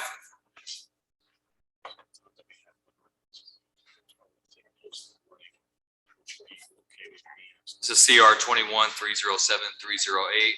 Mr. Rife, where are we on hiring your attorney? Got one hired, make them tomorrow. Who did you hire? Jim Hugler. Jim Hugler? Yes, sir. Yes, sir. When did you hire him? Just now, this morning. Just now this morning. Yep, I was gonna come up. I had another one I was looking at, Kimberly Lee's, that state Board of Bars, or I don't remember how you say it, but anyway, the Texas State Bars referred me to her and gave me a number, and I had talked with her for a little bit over the telephone. As you know, I was going to hire Amanda Payne, but she's gone out on vacation or something. I'll be back till January. So this morning I was just thinking that I've had Jim Hugler for a couple of cases in the past that was court appointed. So I gave him a call a while ago, and he's going to accept my cases. I need to hear that from Mr. Hugler. I have meetings with him tomorrow at 12. So you haven't paid him yet? No, sir, I haven't paid him. I'm going to put a retainer down tomorrow. How much is that? That's I'm going to give him 1,000 tomorrow and another 1,000 in a couple of weeks. And that's the agreement you'll have? But I'm going to pay him a total of 5,000. Okay, but I'm saying that's what he told you to bring. Yes, Your Honor.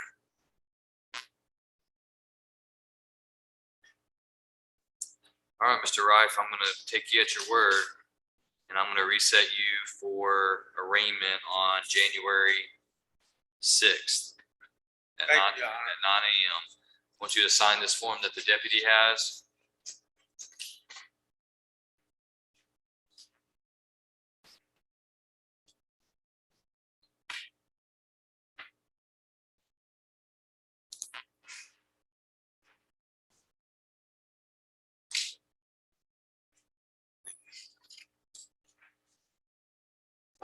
Thank you very much, Your Honor. All right, you're free to go.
You appearing on Mr. Ashworth's cases? Yes, Your Honor. And your name, sir? Joseph Reddick.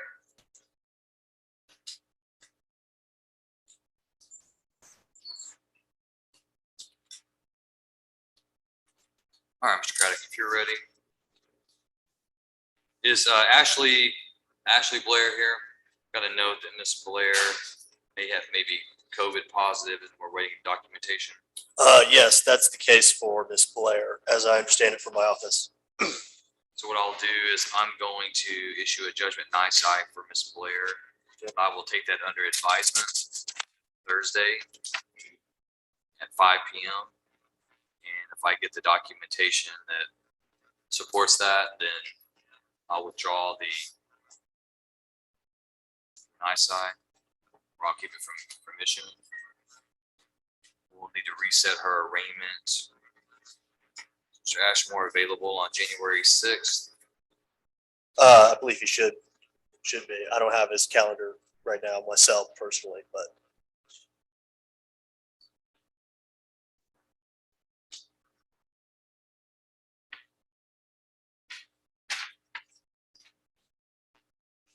Let's go ahead and check to see what his calendar is, because he's got several cases and looks like a bunch bunch of these are gonna be reset and I don't wanna. Yeah, so I know the 25th isn't a good date for him. So if the 6th is the other one, I'm trying to reset to as far as going out, but 6th is good. All right, we're good on the 6th. All right, so we'll reset Ms. Blair then for arraignment on January 6th.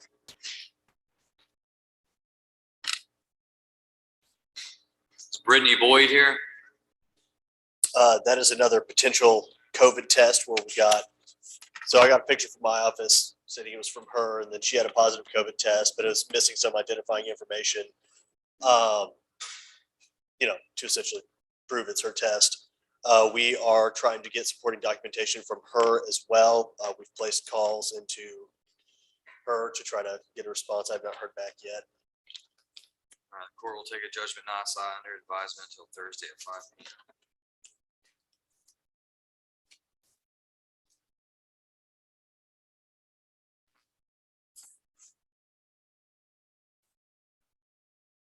Justin Cannon.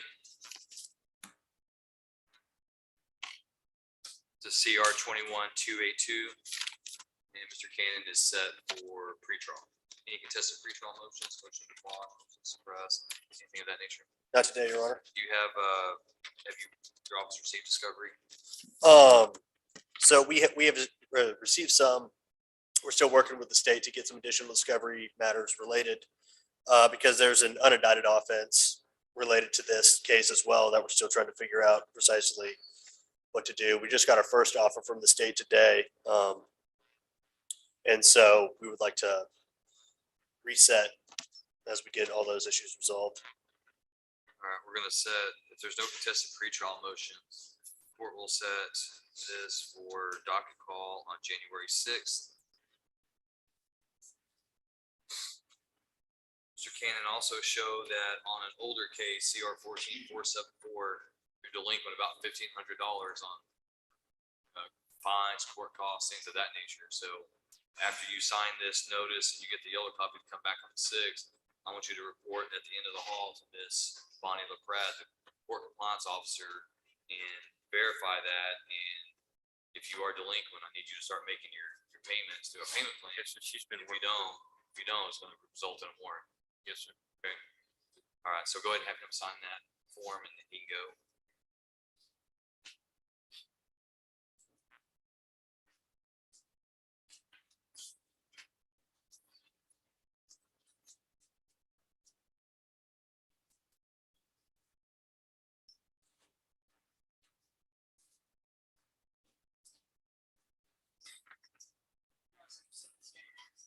January 6th, 9 a.m.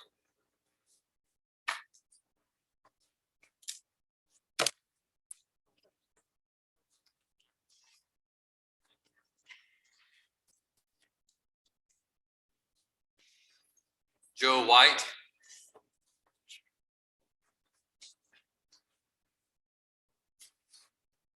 TR 21254, Mr. White's also set for pretrial. Any contested pretrial motions?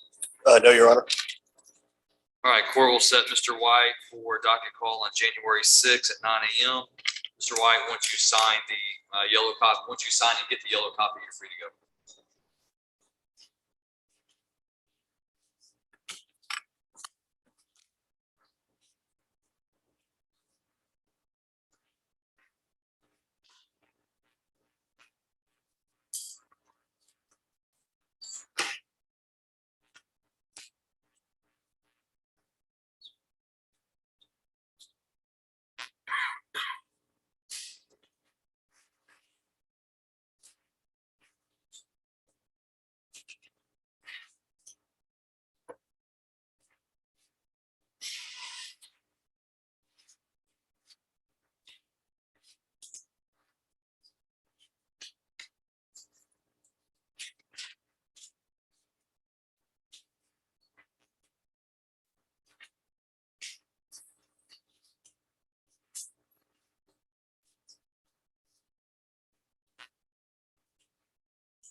Right, I believe that is that all of your response today.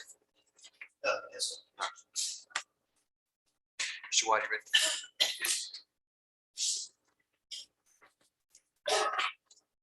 Roy Hamilton.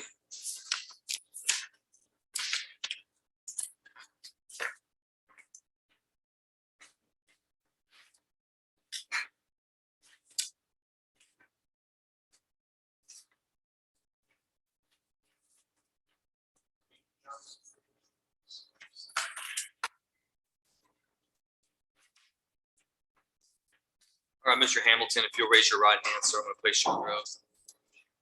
Sir, do you swear that the testimony you give to the court today will be the truth, the whole truth, and nothing but the truth? So help you God. Yes, sir. All right, you may put your hand down. Is your name Roy Lakeenan Hamilton? Yes, sir. And Mr. Hamilton, are you a United States citizen? Yes, sir. Do you read, write, and speak English? Yes, sir. Have you ever been diagnosed with any type of mental condition? No, sir. In this case, you're represented by your attorney, Mr. Nolan White. Are you pleased with his representation of you? Yes, sir. Feel like you've had enough time to discuss your case with him and have all your questions answered? Yes, sir. Is there anything about this paperwork, Mr. Hamilton, that you've read and signed that you do not understand? No, sir. Mr. White, do you believe your client to be competent today? Your Honor, I believe that Mr. Hamilton is competent. He understands the proceedings that are pending against him here today. I've also noted to the court that I've gone over his paperwork with him. I believe he's waived his rights contained in the paperwork knowingly, intelligently, voluntarily, understanding the full nature and scope of what that entails. Thank you, Mr. White. I see here that Mr. Hamilton was originally charged by indictment with a first-degree felony offense of manufacture or delivery of a controlled substance, but it appears that the plea agreements reached between the parties is that he would be pleading to a lesser included offense of possession of controlled substance in penalty group 2 between 4 grams and 400 grams.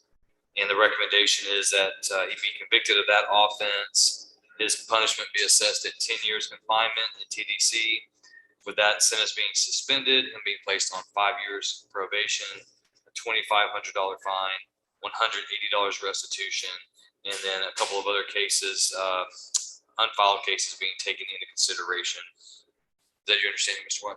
Yes, sir, it is. Is that your understanding too, Mr. Hamilton? Yes, sir. That's what you want the court to approve today? Yes, sir. All right, Mr. Hamilton, the range of punishment for a second-degree felony is confinement in the Texas Department of Criminal Justice for not less than 2 years or more than 20 years, and a fine not to exceed $10,000. If the court approves this plea agreement today, any resulting sentence, if one's had in this case, would fall within that legal range of punishment. So, understanding the range of punishment in the plea agreement, do you still wish to go forward, Mr. Hamilton? You have to say yes or no, so my court reporter. Yes, sir. Okay. So, Mr. Hamilton, I'm going to ask you at this time, how do you plead to possession of a controlled substance in penalty group 2 greater than or equal to 4 grams but less than 400 grams? Yes. Are you pleading guilty because you are guilty of committing that crime? Yes, sir. Mr. Hamilton, has anyone threatened, forced, or pressured you to plead guilty? No, sir. Mr. White, any objection to State's Exhibit 1? No, sir. State's Exhibit 1 is admitted. The court takes judicial notice of the defendant's judicial confession. The court does accept the defendant's plea of guilt at this time. Anything further from the state? No, Your Honor. From the defense? No, sir.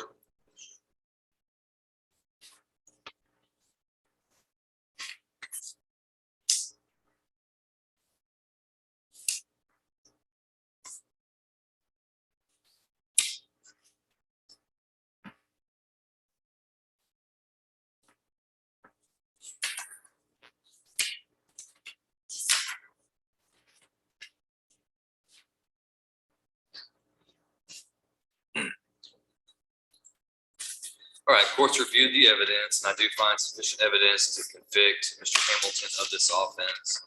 Court will follow the plea agreement in this case. Court convicts him of possession of a controlled substance in penalty group 2 greater than or equal to 4 grams but less than 400 grams. Court assesses his punishment at 10 years confinement in the Texas Department of Criminal Justice Institutional Division. The court suspends that sentence today and places Mr. Hamilton on 5 years community supervision, orders him to pay a $2,500 fine, $180 restitution, $35 reimbursement fees, $290 court costs. The Court does take into consideration under section 1245 of the Texas Penal Code, F 19273 and M 19327.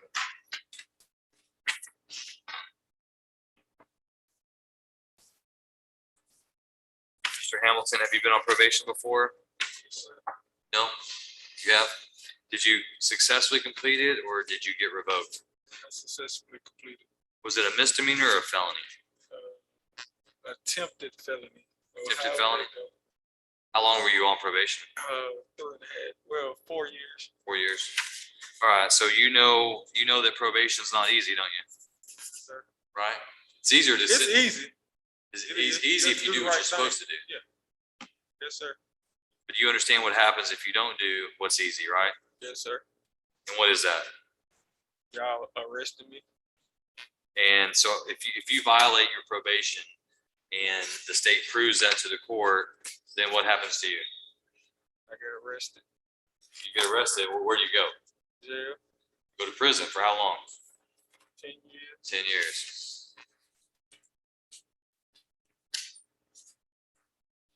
All right, Mr. Hamilton, hereby remanded to the custody of the Van Zandt County and Corrections Department so they can carry out the terms and conditions of the sentence. Come forward to be fingerprinted by the deputy and then report to the probation department. Approach. You may. We've been in contact with Mr. Reeves all morning. Right now, he's in Tyler. He's having motor assistance, fully someplace to get a tire and fit on his car. Come back at 1:30 or have him. Yeah, just we'll give him till 1:30. Just come over here at 1:30. Just have him come here. I'm here for work. I may be I got phone calls and calls. Don't rush. Just have him come here. And we'll have him hang out and wait. And then we'll do the jail. And when you get here, we'll work it.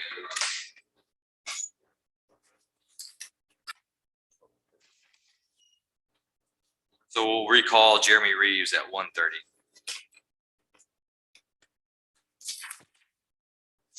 Mr. Noel's going to appear via Zoom.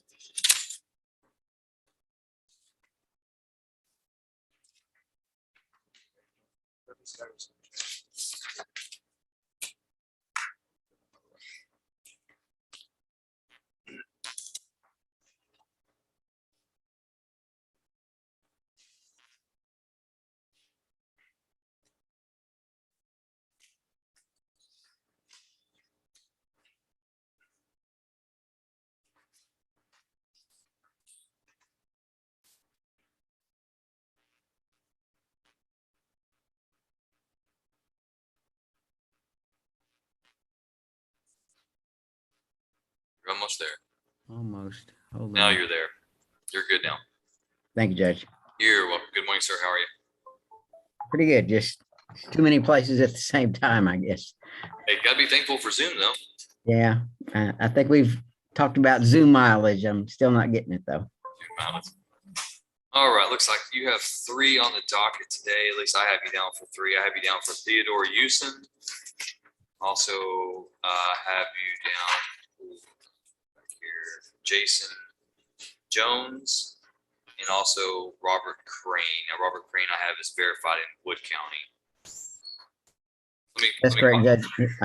He's been there several months now, and as far as I know, I don't think those cases have actually been set for trial yet up there. All right, for the record, this is CR 2156, State versus Robert Cecil Crane. State, do y'all have any position on Mr. Crane? He's still pending arraignment here on sexual assault of a child, still Wood County.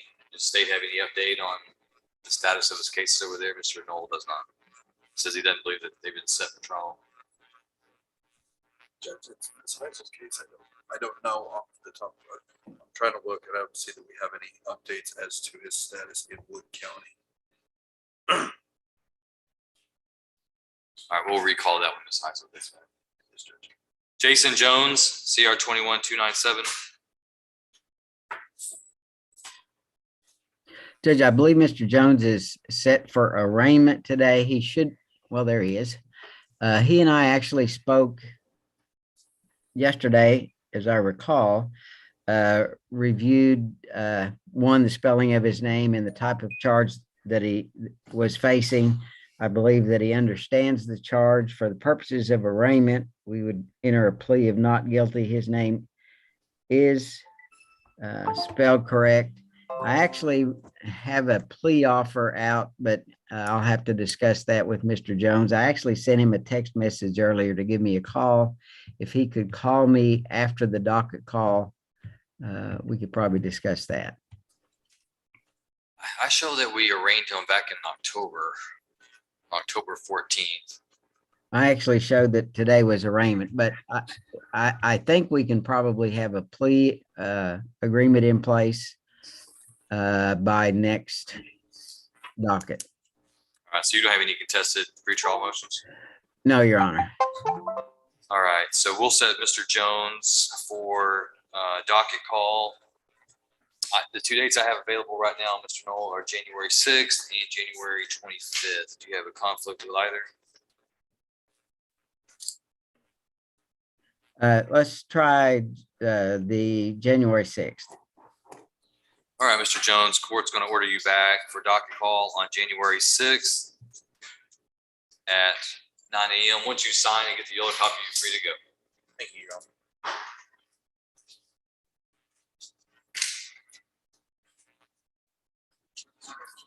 Yes.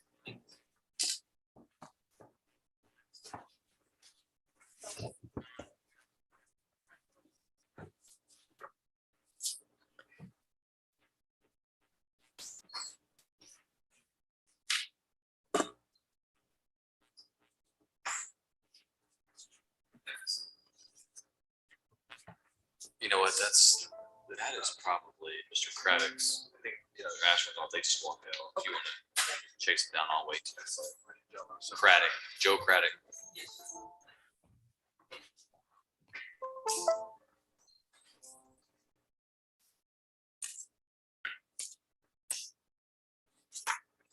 Ms. Heisel. Would you, are you ready for the announcement? Yes, on Mr. Crane. Yeah, CR 2156. So Mr. Knoll indicated to me that he didn't think that Mr. Crane was set for trial in Wood County. I didn't know if you had any additional information.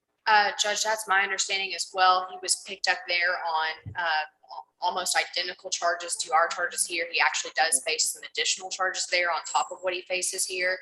The timeline on those was very short. In that being said, their case isn't significantly newer than ours.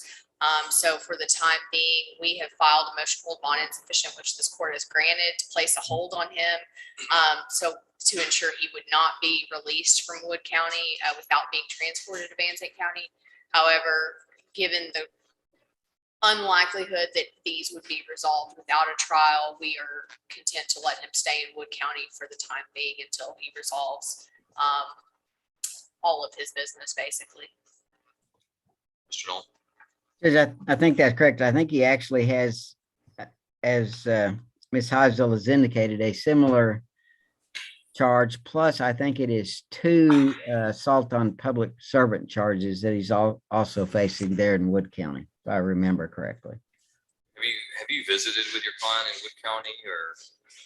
Judge, I have not.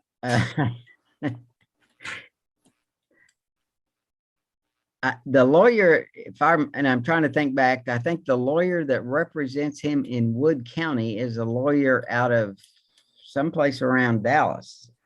So I don't know if that has something to do with the speed of, or the lack thereof, the disposition of the Wood County cases. I'm not sure. Just wondering if maybe we couldn't make some progress on our case via Zoom. I would be happy to speak with Mr. Knoll about any potential plea arrangements if he was able to contact his client in Wood County. Or even just to get announcements on if there's going to be any evidentiary hearings, discovery. That way we can start having hearings and still enjoy the benefit of him being in Wood County. Not saying we go get him, but saying that if Wood County has the ability to Zoom, then we could have him Zoom in for some hearings. That way he can meet with Mr. Knoll. They can discuss the case. And that way, if he wants to enter a plea here or he doesn't, then whenever we get to the point of getting him actually here. We get him here for trial. We don't get him here for arraignment and pretrial and docket call and those things. So if y'all will reach out to Wood County and see if we have the ability to coordinate, and I'll ask Ms. Taberham to do the same, then maybe at our next hearing, we can lay eyes on it.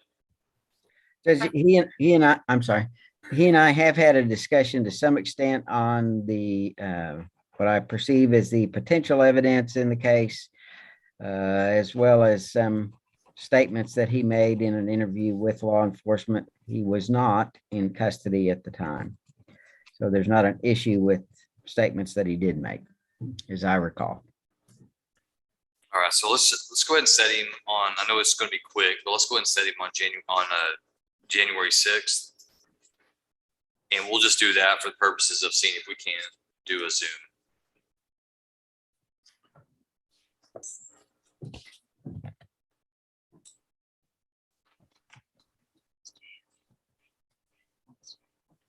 And if we're not able to do it, then we're not able to do it, and we'll reset it on the 6th, a little further out.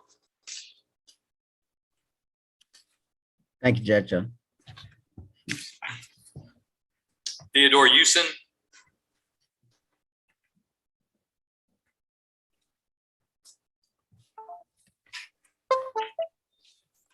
All right, this is cause number CR 21264, State versus Theodore Houston, set for pretrial. Mr. Knowlton. Judge, I don't believe there'll be any pretrial, and as much as I hate to admit it, I can't recall if Mr. Houston and I have gone over at least the written discovery and maybe some photographs that I have on the case. If we have not, then we'd need to meet. I have at least an initial offer from the state. I don't know that he and I have discussed that.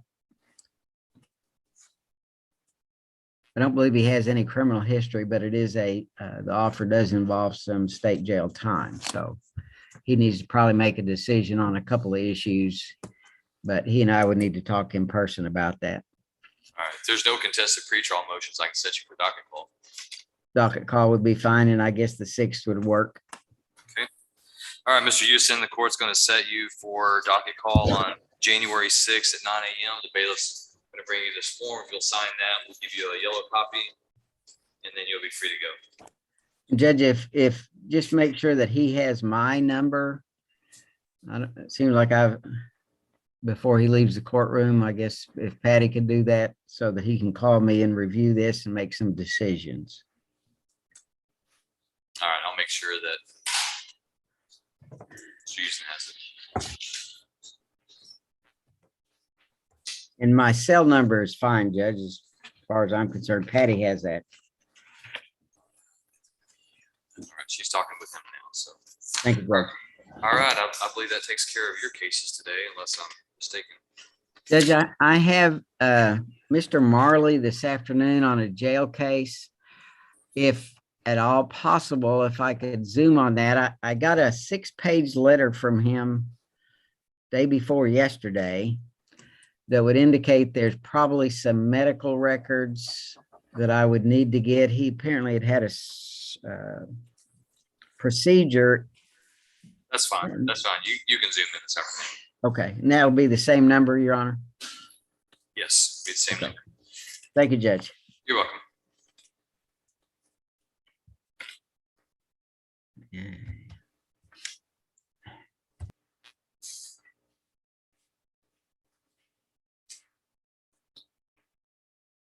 All right, Jackie Elliott.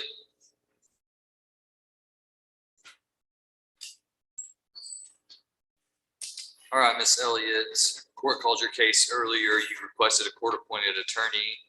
Court has reviewed the paperwork, finds that you are indigent at this time. Court has appointed the Honorable Casey Chester to represent you. She was here at 9 o'clock. You could have received, if you would have been here at 9, you could have received her today and you could have met her. And y'all could have already started talking about your case, but you weren't here. So she's already done her work and left for the day. So I'm going to reset you for arraignment on January 6th. And I want you to contact Ms. Chester at that phone number that's on the paperwork that's been provided to you. And you're going to sign this notice right here. And then you're gonna report to pretrial release over here. Yes, I've been to pretrial release already, sir. Yes.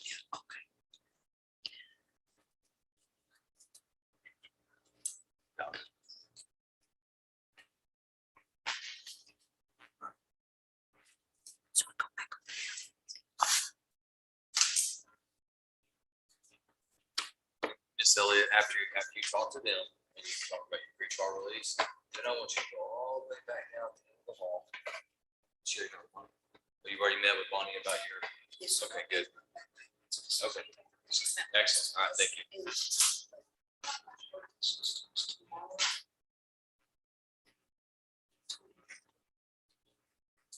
Thank you.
Okay, that was my understanding, but I just wanted to make sure.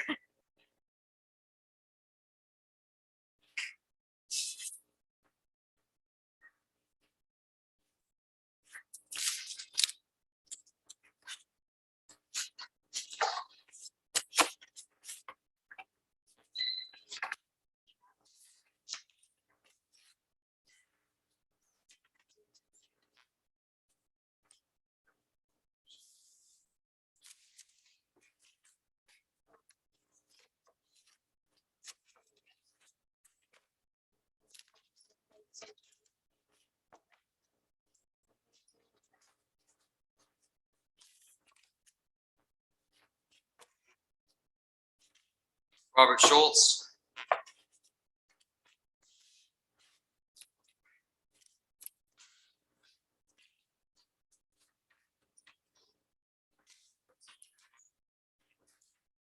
It's a CR 21310.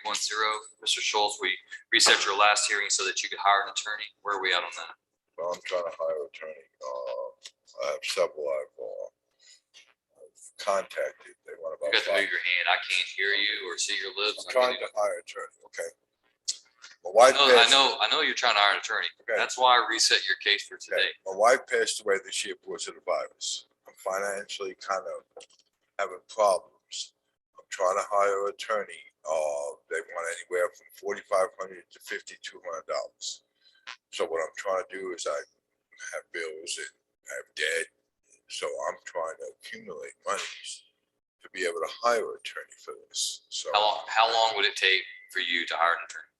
well, to fully pay the attorney like they want me to before I go to trial, I'm going to say about 3 months.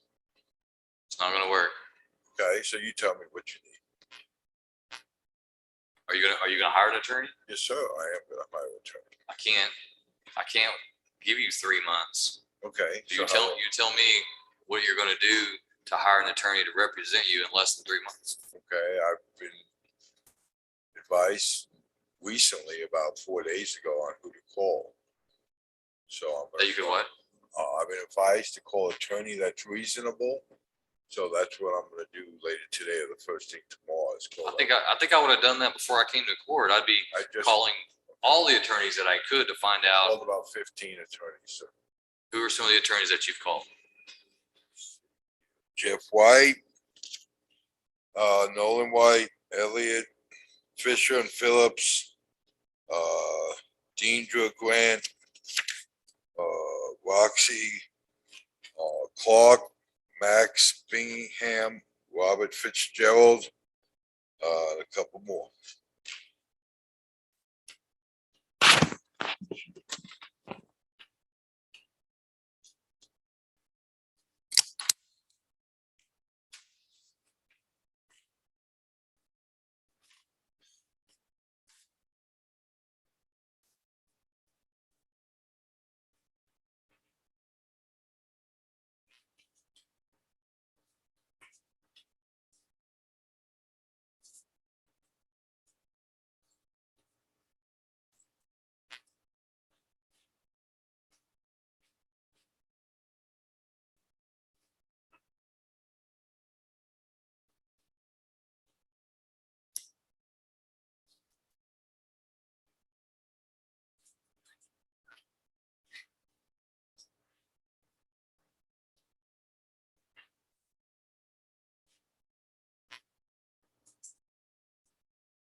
Mr. Schultz, do you still own a car that's worth 40 grand? I still owe on a car that is worth. No, I said, do you own a car that's worth $42,000? Yes, sir, I sure do. You drive a newer, nicer car than I do. Well, I didn't pay for the car, sir. So is it getting repossessed? No, it was given to me as a gift, sir. Okay, why don't you go out and sell that car? I'm sorry, sir. Oh, Just tell me if you want me here in a month, I'll accumulate the money to get an attorney. Mr. Schultz, I've already told you to be here today with an attorney, and you're here with a bunch of excuses and telling me that you got a $40,000 car that you're not gonna part with. Because I work 2 jobs now. I recently acquired a second job, and I need transportation to get to these jobs. So Well, I understand. Does it have to be in a $40,000 car? Can it be in a $20,000 car? And with $20,000 in your pocket, and then you can go hire that attorney? How long did it take you to pay your bondsman? How long did you sit in jail before you bonded out? my brother bonded me out, sir. Your brother bonded you out? Have you talked to your brother about hiring you an attorney? After he bonded me out, he doesn't want to help me anymore. You've already asked him? You've already talked to him? Wish he had a, Did he say sell your car? no, he didn't say so. He's probably thinking it though. Maybe. He might. So, Mr. Schultz, it's unreasonable for you to stand here in front of me, not having hired an attorney, knowing that you've got the financial means to do it, and then asking me to reset the case for 90 days, for 3 Well, months. you could reset it for next month. Well, I know I can reset it whenever I want. For sure. I don't need you to tell me when I can reset it. And I did reset you, Mr. Schultz. I reset you to today. We had this conversation already, and I expected you to go out and do what you're supposed to do. You're facing 2 to 10 years in prison if convicted of this offense. 2 to 10. For something I didn't even do. I can't hear you. For something I didn't even do. Okay, well then that's even more important. If you didn't do it, it's more important to have an attorney come in here and defend you and protect your rights, right? Is it that probably is your liberty important to you? Yes, sir. Then how come you're not here with a lawyer today? I apologize that I'm not here with an attorney. Well, apologies don't go very far. Just have a seat. I'll recall your case. I don't know what we're gonna do with you today. May have to put you back in jail.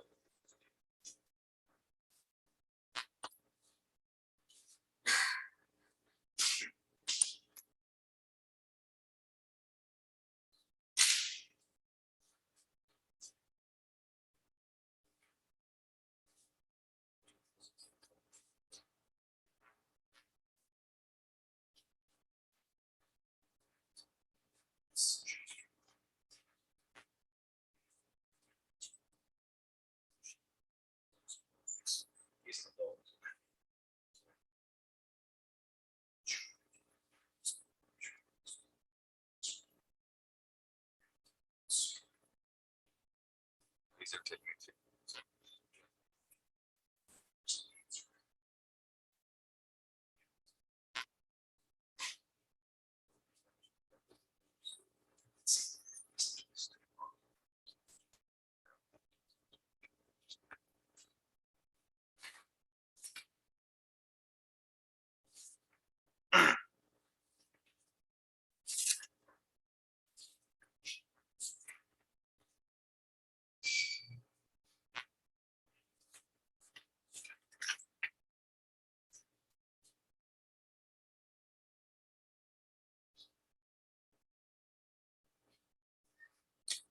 All right, Ms. Johnson.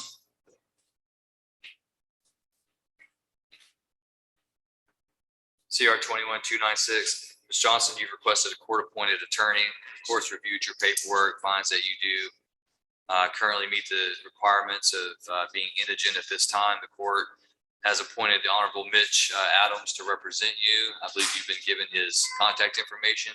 He's not present at this time. I'm going to reset you to appear again on January 25th for arraignment. I want you to contact Mr. Adams by the end of the week. He's not going to be aware of his appointment today, so you're going to need to give him a little bit of time. Sir.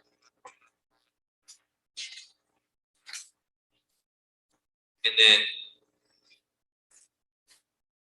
You have your conditions. Have you signed your conditions of pretrial release? Yes. Okay, all right. You've done that and they're free, you're free to go as far as I'm concerned, if you've complied with all that.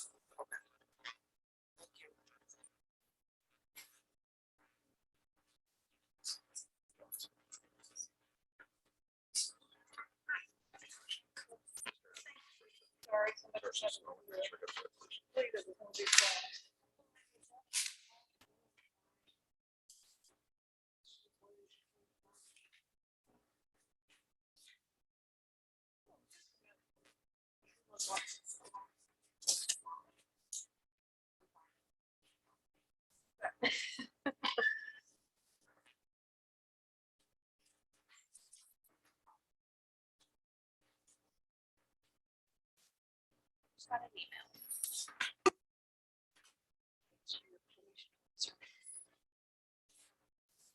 Carlos Gatlin here. Carlos Gatlin.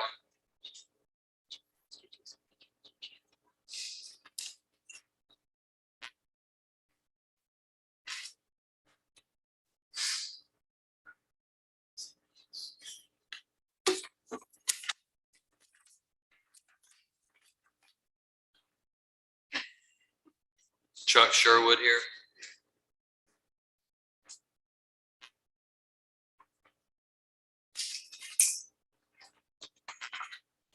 Mr. Woodwalk, you approach. Yes, Judge.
Halford, if you'll come up to that center podium, please.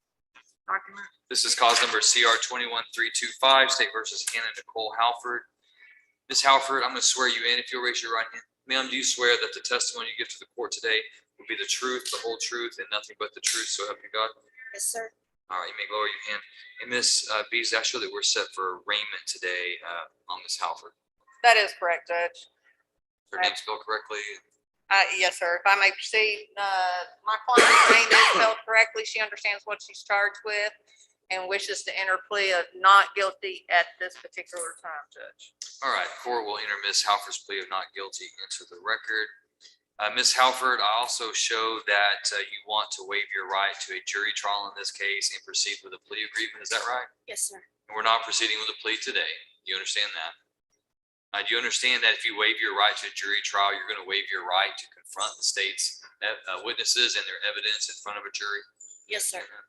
You understand that if you waive your right to a jury trial, it may not be given back to you later? Yes, sir. It's not as simple as you change your mind and decide later that you want one. You understand that? Yes, sir. You understand that no one can take your right to a jury trial away from you? Yes, sir. But you do understand that you do have the right to waive it if you are doing so intentionally, knowingly, and voluntarily, meaning that you thought about it, you've considered it, and you're making a intelligent decision based on the circumstances, and that no one has threatened, forced, or pressured you. You understand that? So has anyone made you feel like you had to waive your jury trial today? No, sir. And you've discussed this with your attorney, Ms. Beasley, Yes, sir. and you feel like you understand everything that would be involved in waiving your right to a jury trial. Yes, sir. All right, Ms. Beasley, you join with your client today? Yes, Your Honor. And Ms. Heisel, on behalf of the state, you're waiving your right to jury trial as well? Yes, Your Honor. All right, the court will find that Ms. Halford has been admonished of her right to a jury trial, that she is wanting to waive that right intentionally, knowingly, and voluntarily. The court finds that she has been joined by counsel for the defendant, and the state is also joined waiving their right to a jury trial. The court hereby waives the jury trial, and will set Ms. Halford for, do you want me to set this for plea? I would want to, if we could do so in January, Judge. She is getting jail time, state jail time, so I would ask that she be allowed to finish up her time, the holidays with her family before she goes in. Any objection from the state? No, Your Honor. Are you going to be holding over with us until January? Yes, sir, on certain cases Certain anyway. cases, good. What about January 4th? It'd be a jail docket only. Yes, sir. All right, Ms. Halford, the court's going to set you for plea agreement on January 4th, and that's going to be at 1. Actually, that'll be at, let's set that at 11 o'clock. You have any conflicts on that day, 11 No, o'clock? sir. Oh, I'm sorry.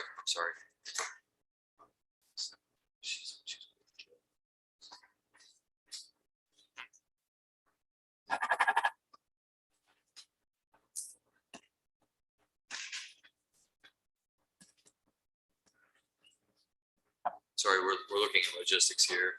My concern is that afternoon is only a jail docket. And she's on bail. I don't know that they will let her go back into the secured facility of the jail if she's on bail. But if we do a plea, Or where would we doing the plea at? the jail? In the secured portion of the jail. Oh. There, Oh. because they would have to. Going in for time? Yeah, they don't want to let them go back because they have I to. think that They they're gonna have book to them in for. check them, search them, do all this Oh. stuff. It's different for counsel. Right. Sorry, Judge. It's like family members, they're not gonna let family members go. True. But what we may do is, be able to forfeit bond or something that morning. Turn herself in that morning for afternoon plea.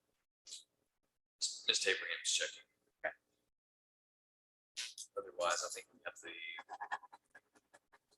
that morning here, so we won't be doing morning.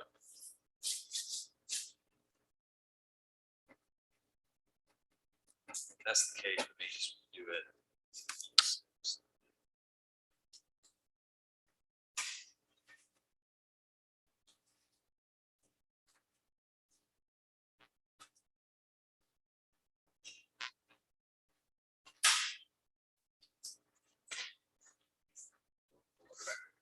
All right, Ms. Beasley, the 4th. The 4th at 1:30. They'll let her in.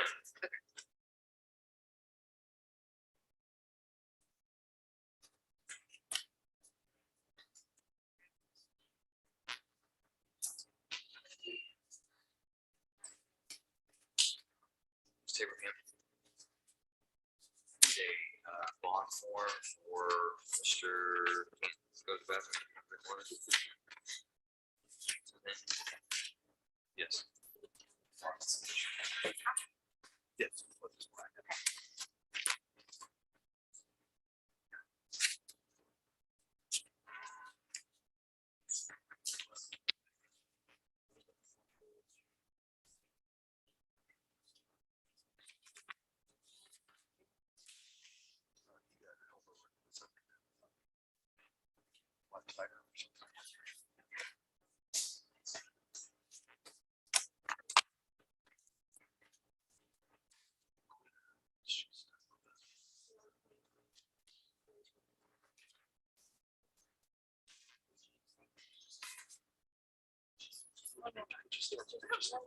Just start pulling up cases.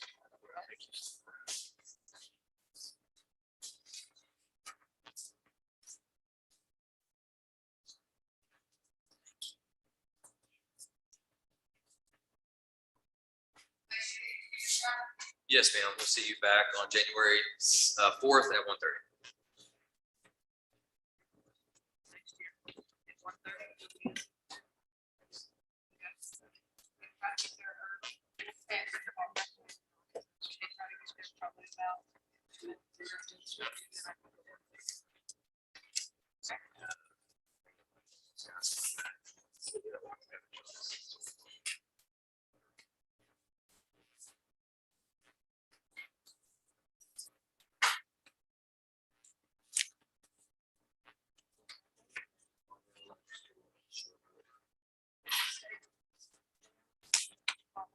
Okay, that's what I thought, but I didn't want to short you.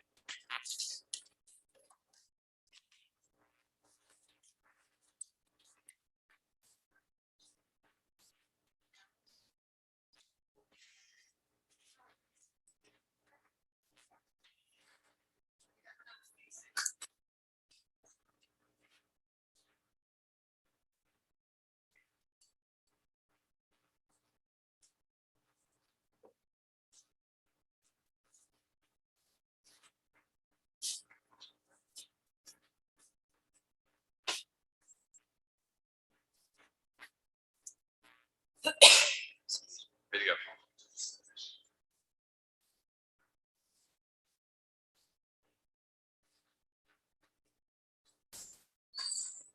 See your text messages. Just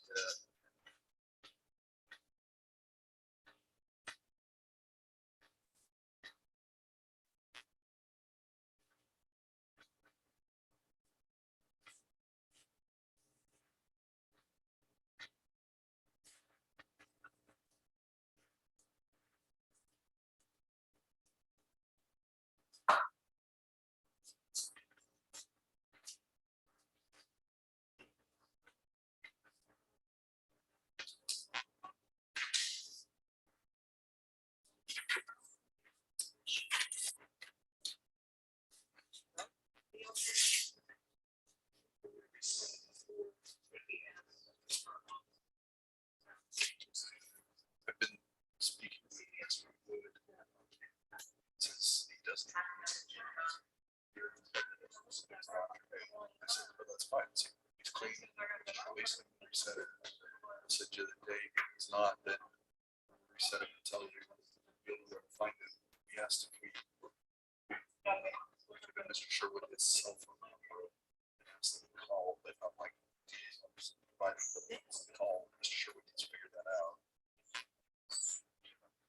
That's a different solution.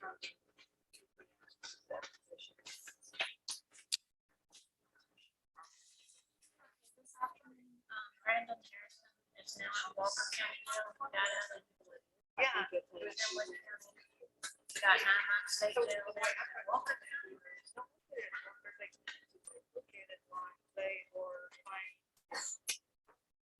All right, this is cause number CR 21244, State of Texas versus Chuck Wayne Sherwood. Mr. Sherwood, I I called, Ms. Beasley. Mr. Sherwood, I called your name at 9 o'clock. You weren't here, right? So I'm asking for the drug test and you not provided. I'm going to order you to be, I'm not even through talking to you. Go ahead, say what you got to say. Thank you, sir. I'm going to order you to be back here at 1:30. 1:30. That's an hour and a half. Mr. Waddell's going to be here, and you're going to come back and you're going to give a urine test at 1:30. Understand? All right, we'll see you back here at 1:30. Go with Mr. Waddell.